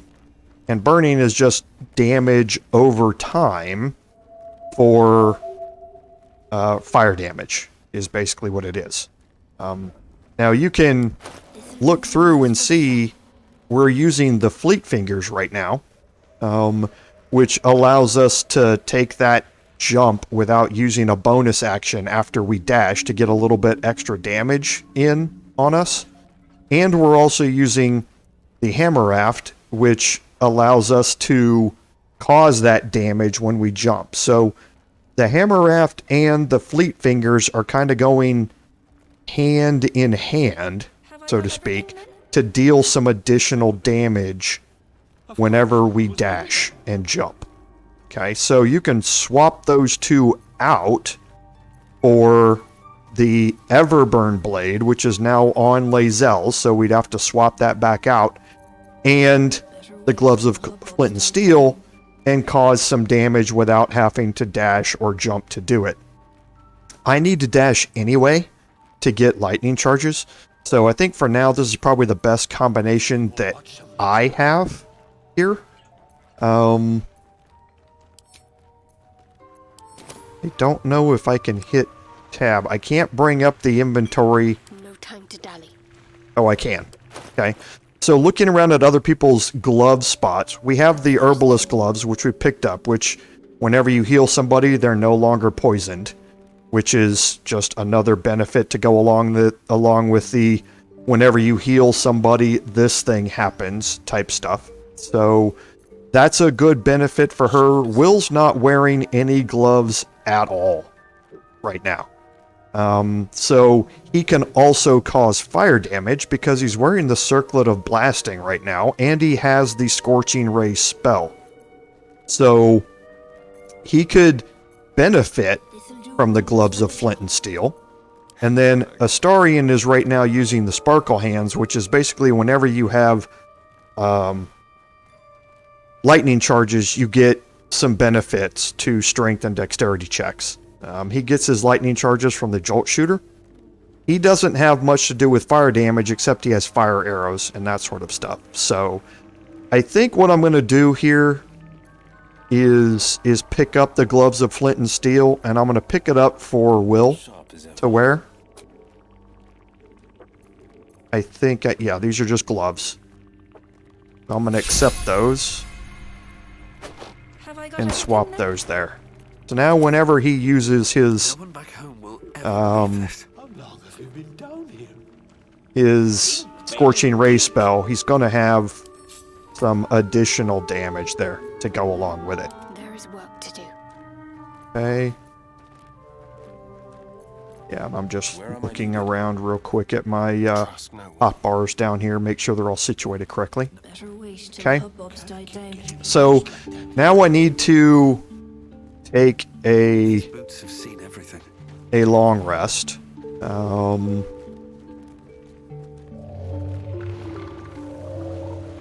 Probably I'm just thinking.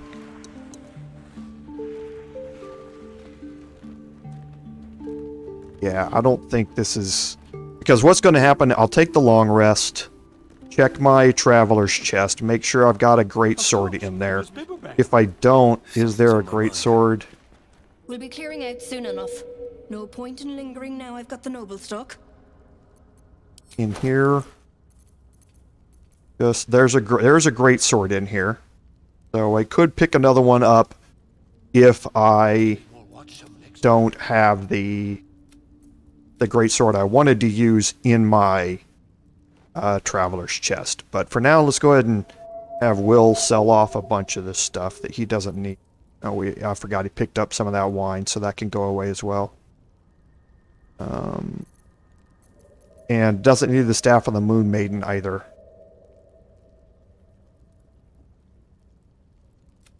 How long have you been down here?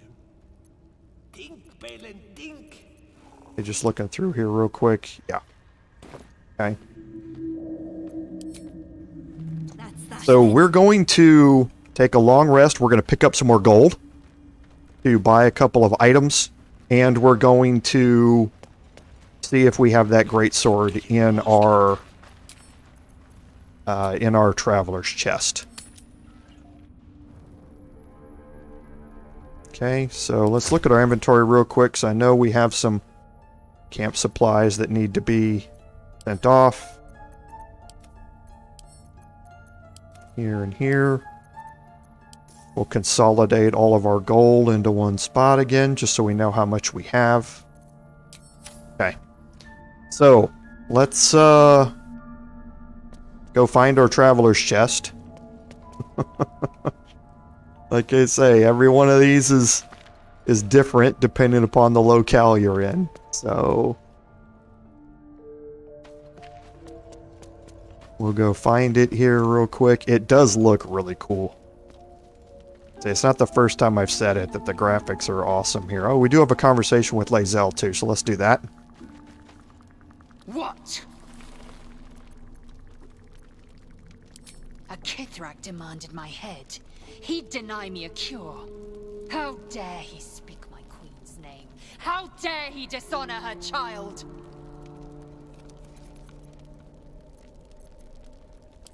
Hang on, try and persuade her. 50-50 shot. Nope.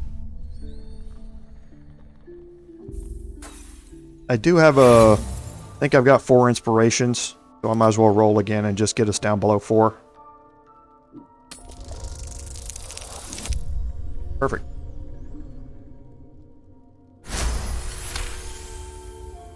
Yes, judicious counsel, and vexing given the source. I am a child of Gith. I will abide by protocol and seek the Kresh Gustil, as Vlaakith has taught. And then I will skewer the heretic with his own silver sword. Yeah, she's definitely not happy about that whole interaction. Don't blame her. Okay, so there's the greatsword that I want to use. So we're also going to split this, and we're going to pick up another a 3,000 here.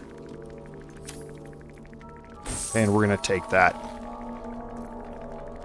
Okay, so now we do need to pick up some camp supplies in here as well, so we'll just deal with wine here. So that's 6, plus 12 is 18. Let's split this into... These are 6 apiece, so that'd be 24, 30, 36. Now, do we have something that's 4? 2. Okay, we'll go ahead and take our long rest here.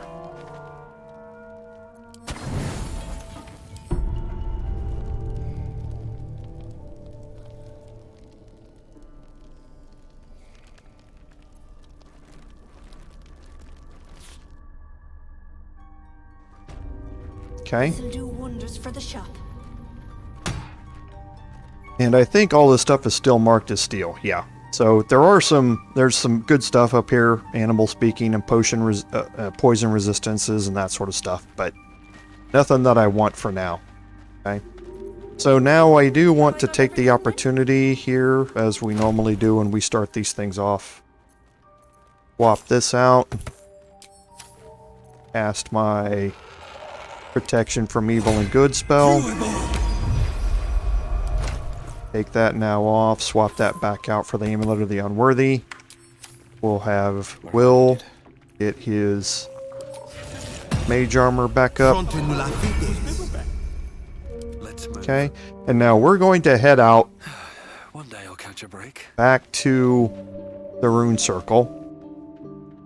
And we're going to head back up to the village. We actually don't have to click on the rune circle. Yes, I know I could just fast travel out of the map. And we're going to go back to the Blighted Village. No. I feel the fair stress fading.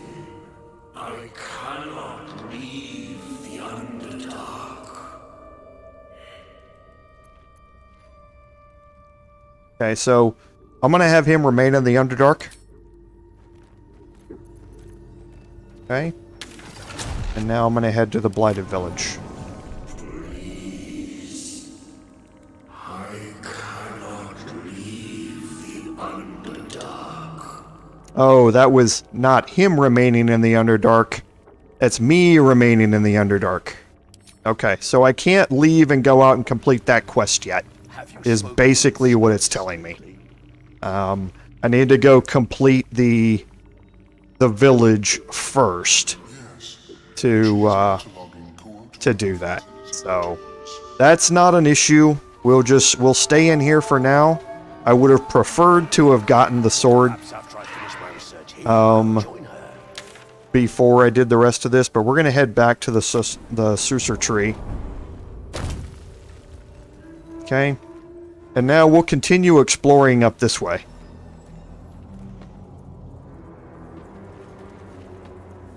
Let's have a look.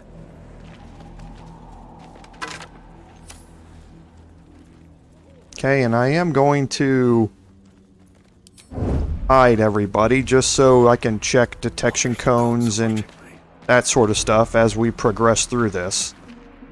Because I am going to be kind of moving around. It's a large open area. Okay. But we're really just exploring.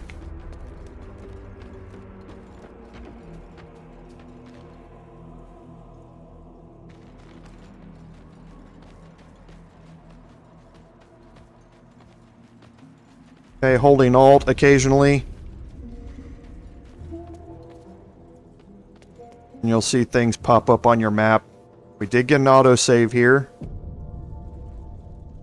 So, normally a clue. Alright.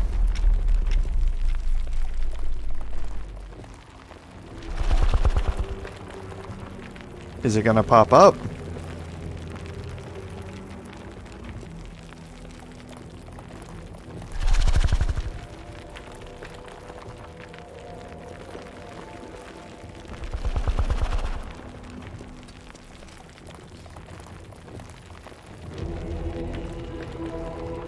Okay. Alright. So it did. Alright. So here's the Bulette. Okay, so we have 3 people into attack before the Bulette gets his chance. We're on flat ground, which is good. We want to move everybody away from this edge. Okay, but what we also want to do is I'm going to see how far I can fly here. Okay, I want to get in here and occupy the Bulette's attention. Okay, I don't care if he hits or not. I just want to occupy his attention. Okay? Cut and run. Now, for this, I'm definitely going to want to dash.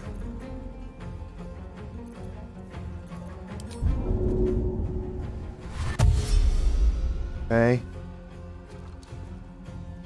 And I want to get us spread out. That's the goal here. With finesse.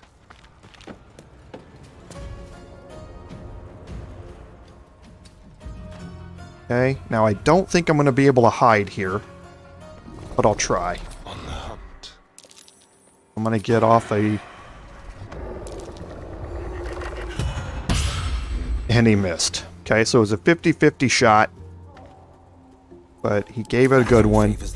Okay, so this is interesting. Okay, so I can't get up there. Seeing if there's anywhere out of reach that he can get. There's not. So, like I say, now I just want to get people into positions where they're not all grouped up. Okay, so I can hex his constitution here. Okay, I can throw out a ray of sickness for only 25%. What does my Scorching Ray get? Again, 25% chance to hit. Oh, wait a minute. Shadow Heart somehow got left behind. And that works out to our benefit. Best step softly. Okay. Better fetch that. Interesting. I don't know why she got left behind. She can get through here without walking through that detection cone. Okay, and I kind of want to get her out of sorts. So now what I want to do is get her in a position where she can cast Guiding Bolt. Okay, so if she casts it from there, she's going to have to get seen first, which we don't want to have happen. So let's have her continue to move around here. We'll get outside this detection cone and try and keep her, again, like I say, away from the edge. We don't want to get knocked off. Okay, so she still has a 50% chance there. Let's move her up a little bit more. Okay, so we'll go ahead and cast this. Cast at level 2. Okay, perfect. So that hit. Now it's Will's turn. Okay, so let's see what he can do now. So now he's up to 50% because Guiding Bolt is offering that plus to hit. So let's see. I'm going to move him out of the way here.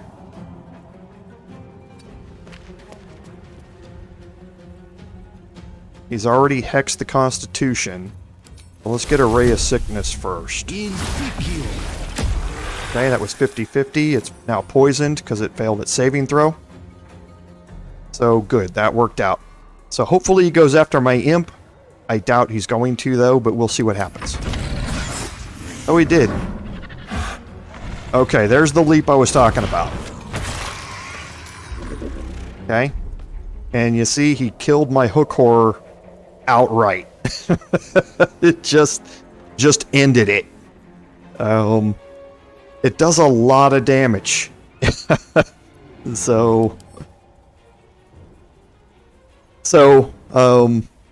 I do have some effects which are on it, which is good. It's still poison for one more turn. But yeah, it's got a strength of 19 and a constitution of 21. So it hits hard and it has a lot of hit points to go along with it. So I'm going to... I cannot raise that again. So I'm just going to try a multi-attack here. Only a 40% chance. But I did get them both to hit. Okay. I'm going to end my turn there. I'm obviously going to frenzy here.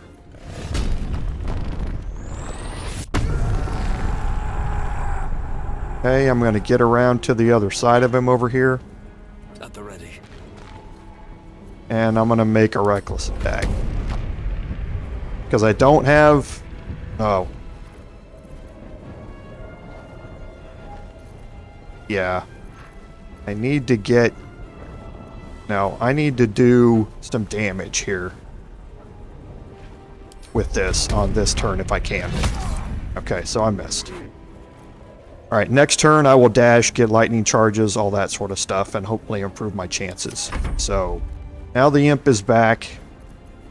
So let's fly over here. See if we can get a sting off. Nope. Let's end this. Okay, so now Shadowheart is definitely going to cast a Bless. Moving.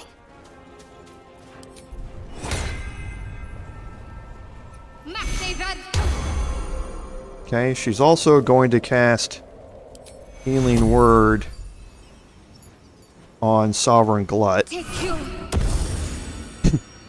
Get him some hit points back. Now Astarion is going to, based on the way the Bulette's facing, he's going to hide. They won't know what bit. Yeah, without a problem hiding. He can dash, so why not? And I'm going to move him way over here. Outmaneuver them. Make sure that's still within range and see if he has a sneak attack. He still does. Quick and quiet. Okay. And now Will. Will just needs to move away as much as he can here. Finding my way. Okay, I didn't expect his attack of opportunity to reach that far. And I couldn't see if there was, I couldn't see an arrow if there was one for that. But now he's going to cast his Scorching Ray here. All 3 projectiles. Okay, good. So he still has his bonus action, so I'll Hex Constitution again.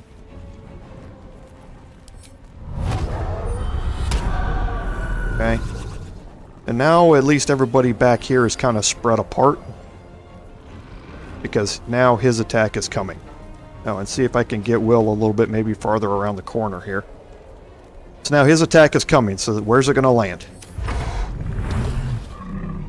Okay, so he's leaping. Okay, and he missed. So see if Sovereign Glut can maybe end this. Did. Alright. Never a dull moment. So, that's the Bulette. I seriously doubt I'm going to be able to raise him with animated spores, but we'll check here in a second. So, we need to take a short rest anyway, because Will needs to get his spell points back. And now we do have enough healing potions here. We can just take a couple of these. Alright. So, the Bulette. Well, in it. So, Shovel, obviously don't need any of this. What you get is the Blood Guzzler garb. Okay. Now I'm anxious to see. This would be a little bit OP. Oh, wow. No way. There's no way you can do this.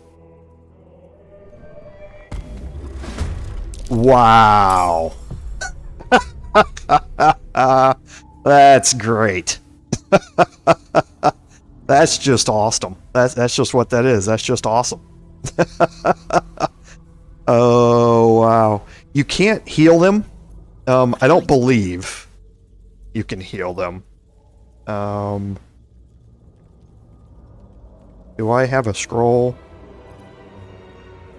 I do. Yeah, we'll just try and use one of these cure wounds. We've got 5 of them. Wounds begun. Take cure. Oh, you can heal them. I didn't think you could. Take cure. Okay, so it's up to 89 hit points. And I don't mind using these to heal him up. He's a battering ram. That's what he is. So he has a ranged attack, a 14-meter area of effect acid attack. He has the deadly leap, which causes huge damage when it lands. And he's got a 4d12 plus 4 bite attack. He's just stupidly overpowered against, you know, small groups and that sort of stuff. He's just, yeah, I mean, he just, but being able to raise him like this, I didn't know that was possible. But now that I know, something I'll add to the playthroughs every time, and I hope you do as well. So we picked up the Blood Guzzler Garb. Now, what this means is that during combat, when you start your turn with less than 50% of your hit points, you gain Wrath. And Wrath is basically just 1 melee damage. +1 to all your melee damage. There have been other things that have given us Wrath. It's just certainly not worth sacrificing what I have right now. Remember, it is clothing. So if I swap this out, you see my AC goes to 15, but I get +3 from Constitution for unarmored defense. Okay. And you can have things like mage armor and that sort of stuff cast on you if you're not wearing armor. So none of the other stuff is armor. So you could have mage armor cast on you, and that would then up you to 18, I believe, to do it. So it would give you a bonus as long as you have mage armor added on to you. And I don't know, can Will cast Blade at the ready. mage armor on other people? I don't think he can. Well, maybe he can. No, it only casts on him. You'd have to have the mage armor spell to be able to cast it on somebody else. No one stopped me yet. So, for now, it's not a trade that you'd want to make, just because of the decrease in armor class. But if you have a way to cast mage armor, then it just gives you +1 bonus and a +1 to armor class. For a barbarian who gets unarmored defense. So, it can be useful, just not useful at this exact moment, so to speak. So now that I took the short rest, okay, so it requires a long rest. So now I can swap out that circlet because it's not going to be needed again until I take a long rest. So I think everything else is where we want it.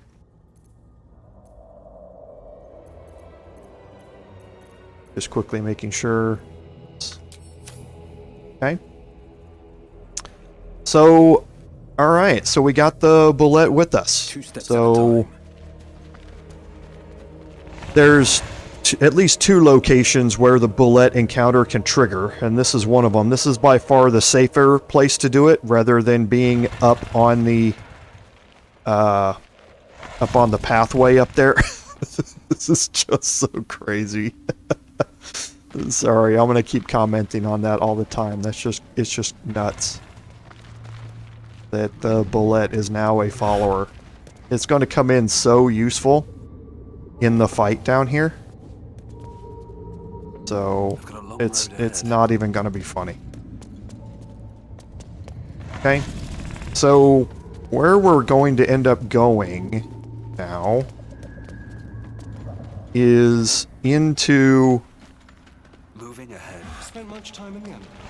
into the Deurgar fishing, the Deurgar village down here. Seems a perfect hunting ground. So we're gonna find some dead Deurgar around here, and we'll come back and open up the rest of this up because we are going to end up going into this area, or there's something in here that we want to get to. But to get through it, we want to go through an encounter that's sitting right here first.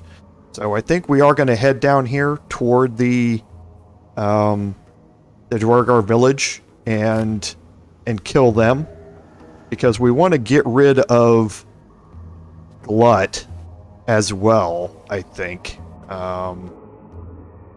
After we've gotten a lot of usage out of the Bulette. Okay, so holding Alt, like I say occasionally as you go through this. So, couple of different ways to approach through this. So we have a way that heads up this way, and this is the way that we're going to go. I want to get Will and have him bring his imp back out. Okay, and we're gonna put everybody into hiding. Where'd the Bulette go? Oh, there he is. On my way. Can he not get through there?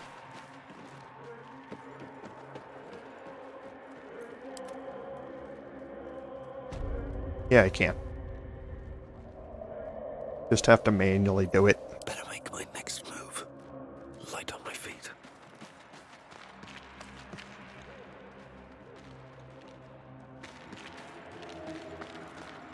Okay. We have another way that we can go and look over here. So we can pick up some of these mushrooms here. We can leave the Bulette kind of sitting down there for now. There's another one.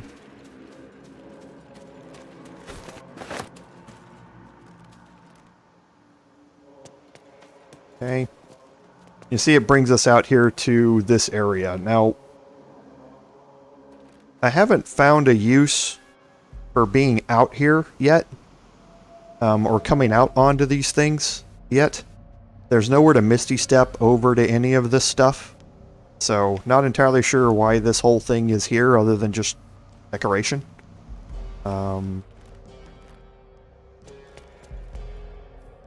There's some toadstools, some more mushrooms up here.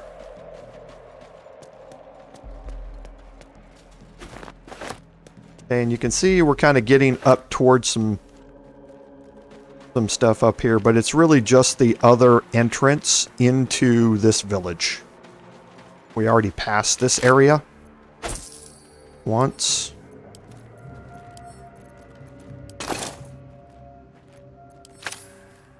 Corpses. These creatures did battle with Deurgar. Okay, so we already did pass this spot once. Now I'm gonna break the group here again. And I'm just gonna bring Astarion up here.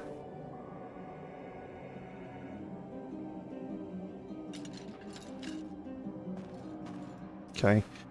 You can move, you can Misty Step over here. And I can't remember that there's anything there, but I can... I mean,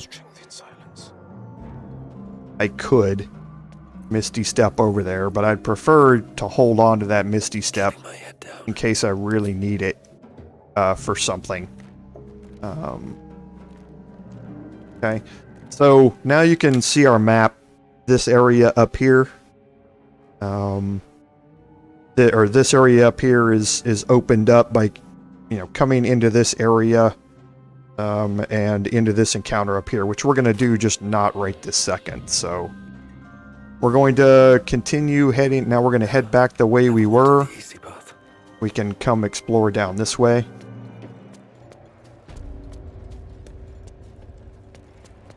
Okay, just taking our time as we walk around this.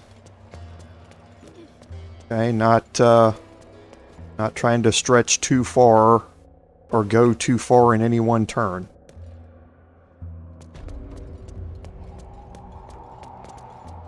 Okay, and we have some more corpses down here.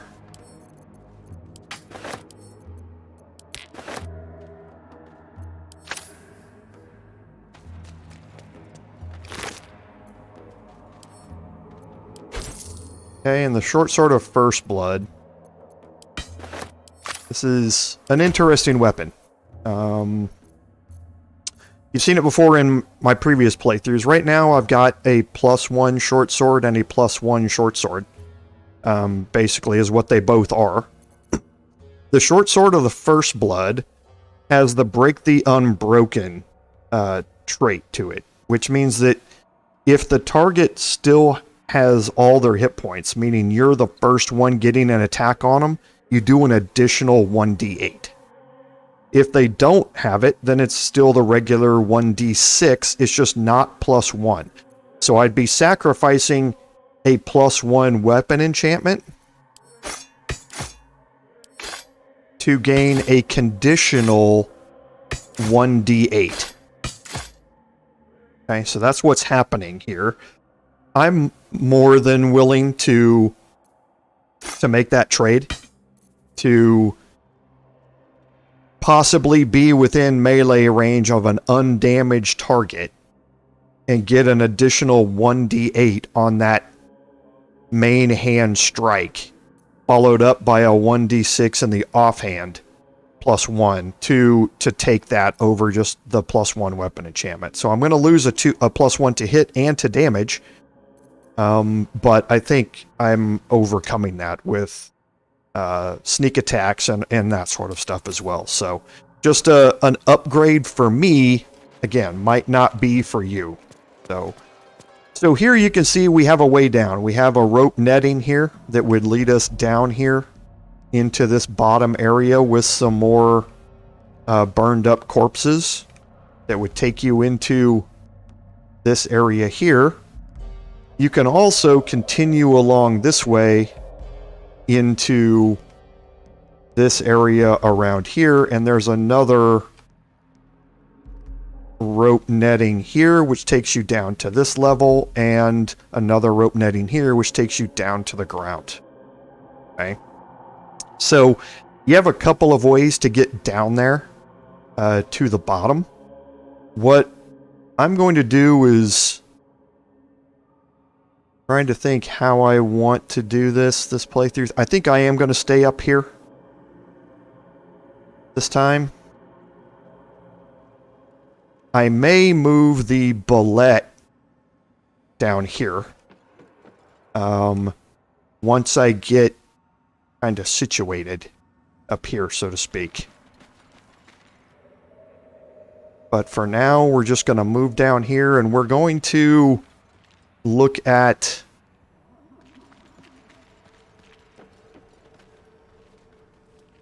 boy, I'm debating, because this combat encounter is going to take a while. And I've only got 30 minutes left in the stream, and I do have somewhere that I need to be leaving here at exactly 5 o'clock. So let's just kind of get set up for this encounter. And then we will come back at the start of next week and we will actually initiate this. I smell a trap. Okay. So he found a trap. Now the question is, where did he find it?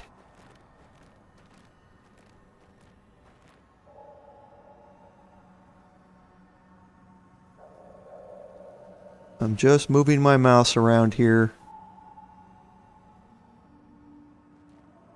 Because I don't see it on the ground in front of him. I don't see it on the ground out here. So I'm not entirely sure where it is. Okay, so he went into hiding there. Leave no tracks. So something was able to... Oh, I know why. I know why. Okay. There's an enemy right here. That is hiding from us right now. And...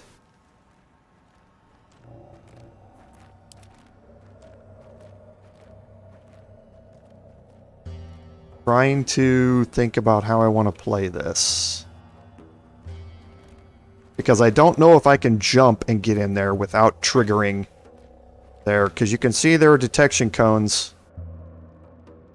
So there's another enemy right here. Okay. And I believe... I don't think there's one in this house. But I can't walk there without going around this and getting the knocked out of hiding thing. So I'm going to try and jump over here. See if I can do this. Whoops. What? Gek? Got someone sneaking up on us? Okay, so my hiding was successful. So when I clicked hide, it brought me out of stealth, which put me into this encounter. So I can go ahead and trigger this. I don't know how many are going to be involved in this attack. Okay, so it is all of them. Okay, no, it's not the ones down here. But you see they're invisible. That's why I wasn't able to see them. So, I can see Holvik here.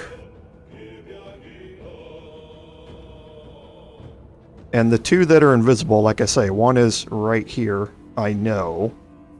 So, but I think what I'm going to do with Holvik is, again, move up.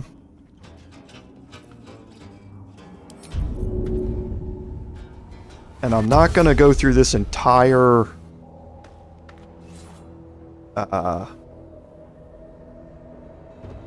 confrontation. I'm going to try and move here. Going to see if I can hide here. I can. I'm out of his detection cone, and now I'm going to get a sneak attack.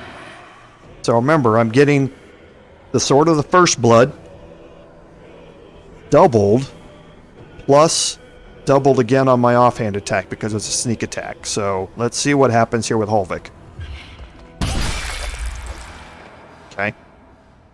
So there was the 9 and 9. Because I got the short sword damage plus the 1d8 for first hit. It doubled that, then it gave me the 2 for the offhand attack. So now nobody else is in combat. So let's see what we can do. And I think what I'm going to do here is take the... because the Bulette, I don't think... can jump. Oh wow, it can jump a long ways. There's not enough space for him to jump down there though. But let's move it. Let's jump him down here anyway. I want to see how far this area of effect goes.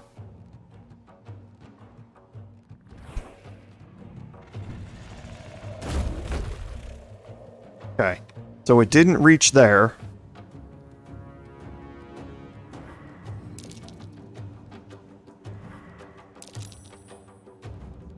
Okay. So he's actually still hiding, I believe. But there is somebody, like, right here.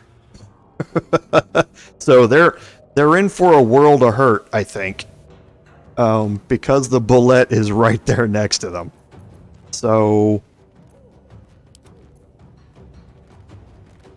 Glut, there's nothing that Glut's going to be able to do on this turn. So Maybe I should stay crouched forever.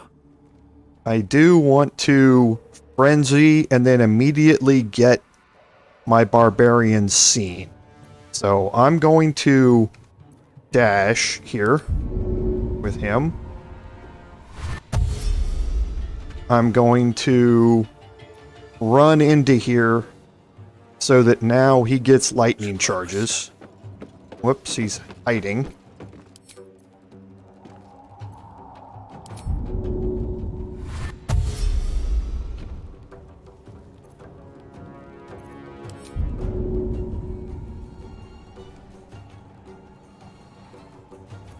Why is he not getting lightning charges from that? Oh, because it's got to be in combat. Okay, that's fine. That moved him into combat, though. So now Will... I don't know Quiet as a moonbeam. if I can get Will into a position. Looks like I can. So I can just get off a Ray of Sickness, and I'm hoping to kill Holvik here. Oh, that was a horrible one. Oh, because he's a dwarf, so he's got innate poison resistance. Going to take my imp, and I'm going to fly him right in here in front. Actually... yes, that is what I'm going to do, because I think this one I'm going to try and get my imp to fly. I can fly him in here.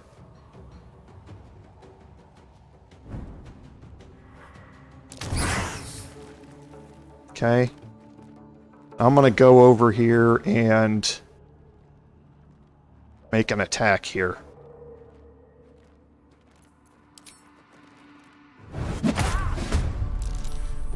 Okay. I'm ready. Now, Shadowheart. There's not going to be a whole lot that Shadowheart can do. I can move her down here. I really don't want to group everybody up like this, but I'm trying to kill Holvik. He's got 9 hit points left. Let's see, do I have a scroll of that? I do. I've got plenty of scrolls of it.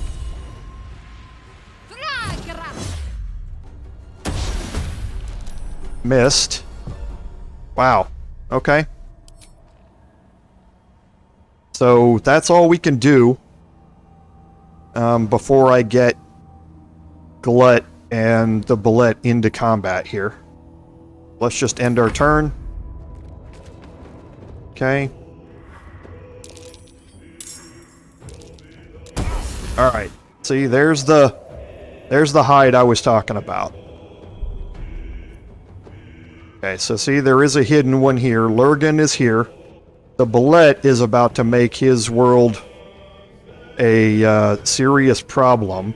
And then I'll see if maybe the Bulette can jump. I would love to jump him all the way down here. And just kill every single one of these reanimated corpses all at once. Okay, so here, I think Astarion can actually hide here again. Ready or no? He can. So we should have a sneak attack with advantage. Okay. Now he can dash.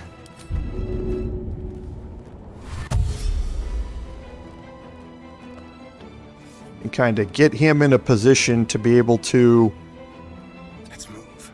attack more next turn against Get Cole here. Okay. No choice but to keep going. Now here, don't have a whole lot of choices. I can't reach in there. The Bulette's going to have to take care of Lurgan Or I can, well, like I say, I move the Bulette completely out. The Bulette is not in combat yet. Wow. Okay. Interesting. So, an 8 to 52 damage attack here. Can he jump?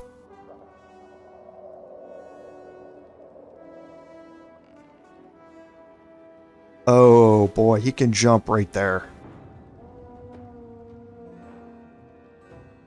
Let's do this. It's not letting me.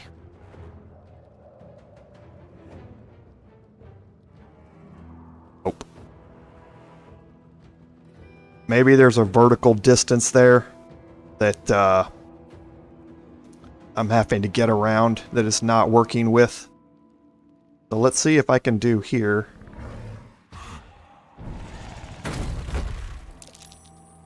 Now let's see if... Okay, so now the Bulette's in... No, the Bulette is still not in combat. Now let's see if I can jump down. Okay. Oh, now it went into combat. Yep, it did. Okay, I hesitated. Yeah, it's into combat here. Okay, but now I have an opportunity with Derval here. So I definitely want to dash here. And I don't want to frenzy yet.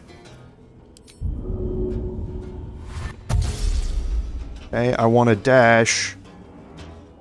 And I want to get right up in his grill. Another step forward. Okay, and then I want to see where a shoving attack takes him. It's going to take him all the way to the bottom. So if this 80% chance to hit, it's going to kill him. Oh, it didn't. It did some serious damage to him, though. Okay.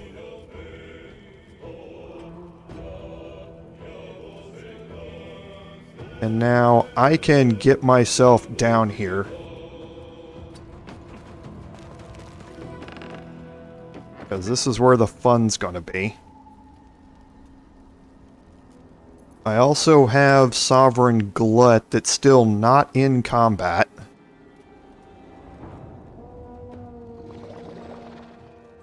Is he able to jump quite a ways? He can jump pretty good. What's his strength?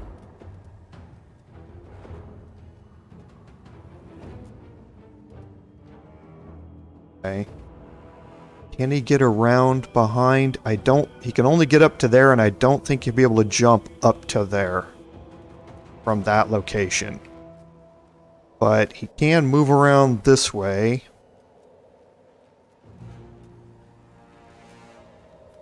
Yeah, see, he's not going to be able to get into combat there because of the detection cone. That's kind of what I'm trying to avoid here. I don't think he can jump across that.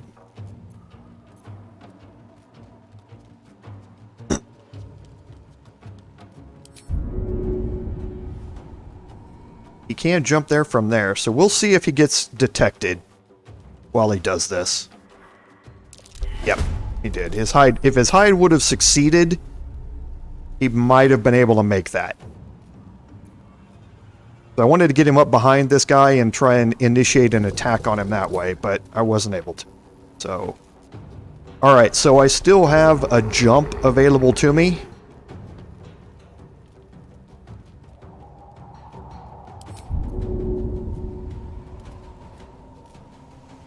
Okay, so it's too high from there.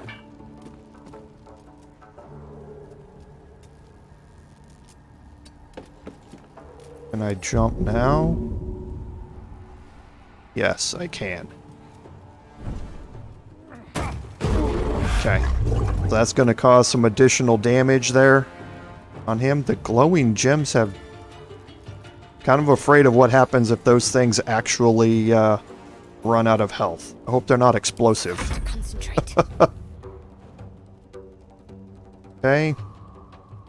So not a whole lot that can happen here. So I'm just going to dash, get her more into the fight here.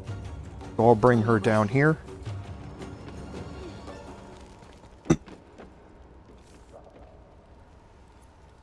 Okay.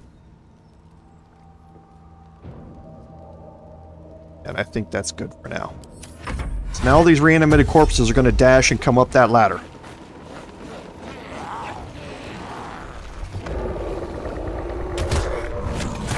and it's a problem for them.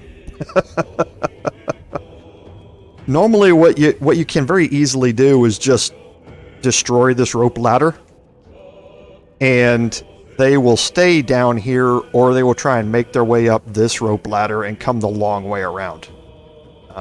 So I am dealing with having the Bulette up here and Sovereign Glut, so I'm not too worried about these guys at all in the slightest, not ever.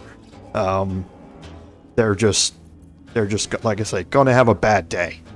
So not too worried about it. So I'm gonna try and get Will somewhere where he can see something. Yes. Okay, so he can reapply. I don't think the necrotic damage is going to do a whole lot here. But can I reach here? Okay, so I can hex his constitution. Can I hit him with a ray of sickness? I can. Target's obscured. Okay, so that was a miss. So now he's going to get a chance to do what he does. And he went invisible. Okay. I know where he's at. There's kind of an easy way to try and find somebody, and that's to when you're moving your cursor around, you can see where you can and cannot go. So right now you see I can move to this spot, I can move here, I can move here. I can't move here though. I can only move here. So I think he's right around in here. So I can't do anything with my imp's turn at this location. And I want to leave him up here, so I'm just going to end it. And then Lurgan is going to get up and try and make his way back up here. Okay, he went invisible. And he threw something. Okay, so now Astarion, you can kind of see where he is. He's right here. Okay, so what I'm going to do with Astarion is I'm going to move him back a little bit. And I'm going to throw an Alchemist Fire out here.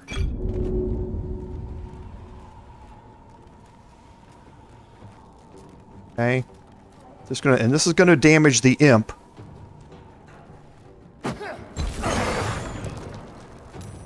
Didn't think it was going to reach back that far. But see, that removed his invisibility. Okay, so now I have some opportunities here. And it opened up the attack, is what I really wanted it to have happen, was it opened up the attack for my Barbarian next turn. So,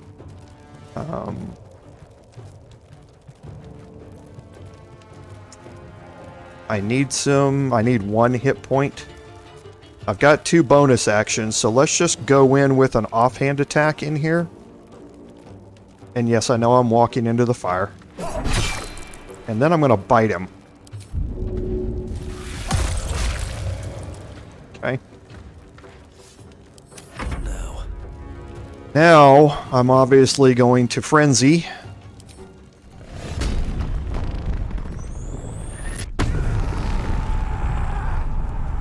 Okay. I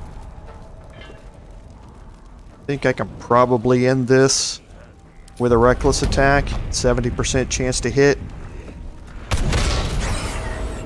Okay, perfect. And that removed all of the animations. Or all of the reanimated corpses that he had done. So now I'm going to move myself back out of the flames. to keep get myself back down here somewhere. Okay, so now we have right here. And we have an invisible dwarf over here.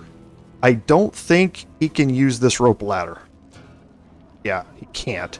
He would have to jump to get down there. And I'm not going to have him do that. So I'm just going to... Can't get over there either. I'm just going to kind of move him out of the way a little bit. Okay, now Shadowheart. I think I'm going to delay her turn and see if I can get the Bulette to jump down here. Okay. Can. This is going to hurt. Alright. Now that he's prone, I can just do a bite on him, and 70% chance it's probably going to end this. Ouch. That's just... The Bulette's just OP. That's just all it is. He's just OP. Okay, now there's not a whole lot that can be done while he's invisible. Because I don't think we're carrying any here. We're not. So, does Will have any? He does not. So, I think what we're going to do is just end turns here. Until he pops up. He's not going to be able to do a whole lot of damage to us anyway. The imp, we can fly him out of here, though. No need for him to be sitting in the flames. So we'll move him down here.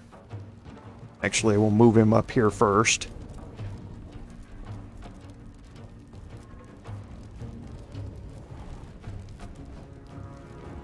Okay. He doesn't want to fly. That kind of sucks. Can he fly now?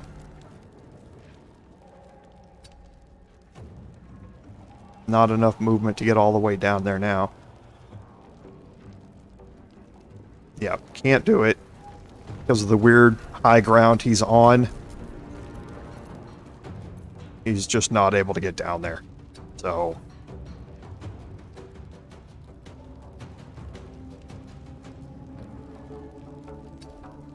Okay, so now his turn. We'll see where he goes. Okay, so he casts Guiding Bolt. That's perfectly fine. We're going to dash with the Astarion here. And get him down here as far as he can go.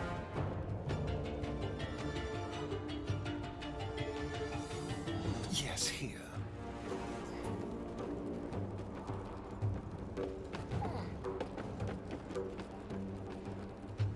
Okay, and now I want to move him kind of as far diagonal as we can get here. I don't think he's out of the detection cone, so if I try and hide here, it's probably not going to work. Just barely one square off. So I'm not going to be able to make a sneak attack because I don't have advantage. But I can just make a regular attack here. Okay, that missed. Another fight. Okay, so... Now this is where the huge movement speed that he gets comes into play here. Swift as my feet can carry me. This is why having the equipment on him that he has is just so important. Okay, so from here I can do a ranged attack on him to keep that damage going. Yep. Dealt a good chunk of damage. I'm not going to be able to get close enough to him to do anything else, because there's nothing around me I can pick up and throw. So he's going to be done now. What is he?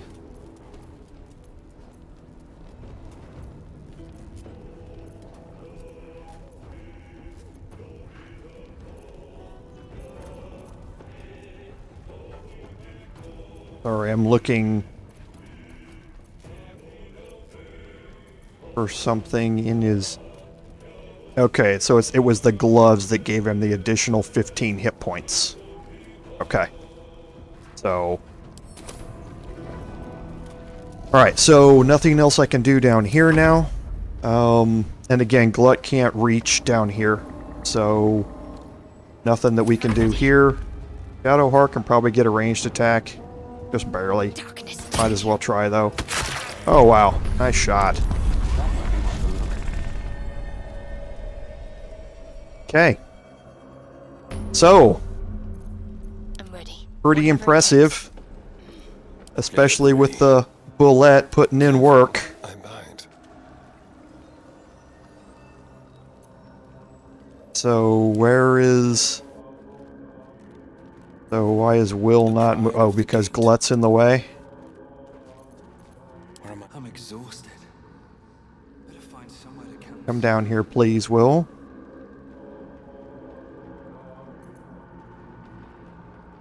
And Glut's not going to be able to come down here. So... Stopped me yet. But we can group everybody up. Where's Astarion at? Okay, he's down here too, so we should be able to group everybody up except for Glut, basically. Okay. So, we ended up clearing this out a little faster than I thought, so you got to see some combat here. To end off the stream. So, we're gonna save here. And I'm going to have to get ready to go. So, at the start of the next live stream, we're going to head back and complete the quests here. That's going to remove Glut from our party, and unfortunately remove the Bulette from our party as well. Glut can't come with us, crossing over into this area anyway. So... we could use, I guess maybe we could do that. We could maybe take the Bulette and get one more big combat usage out of him for another encounter tomorrow with some Drow Elves. How about we do that? We'll start off with some Drow Elf combat, and we'll go from there. So, again, I'd like to thank everyone for joining me today, because without your support, none of this would be possible. So, this is Commander Jorval saying, until next time, fare thee well.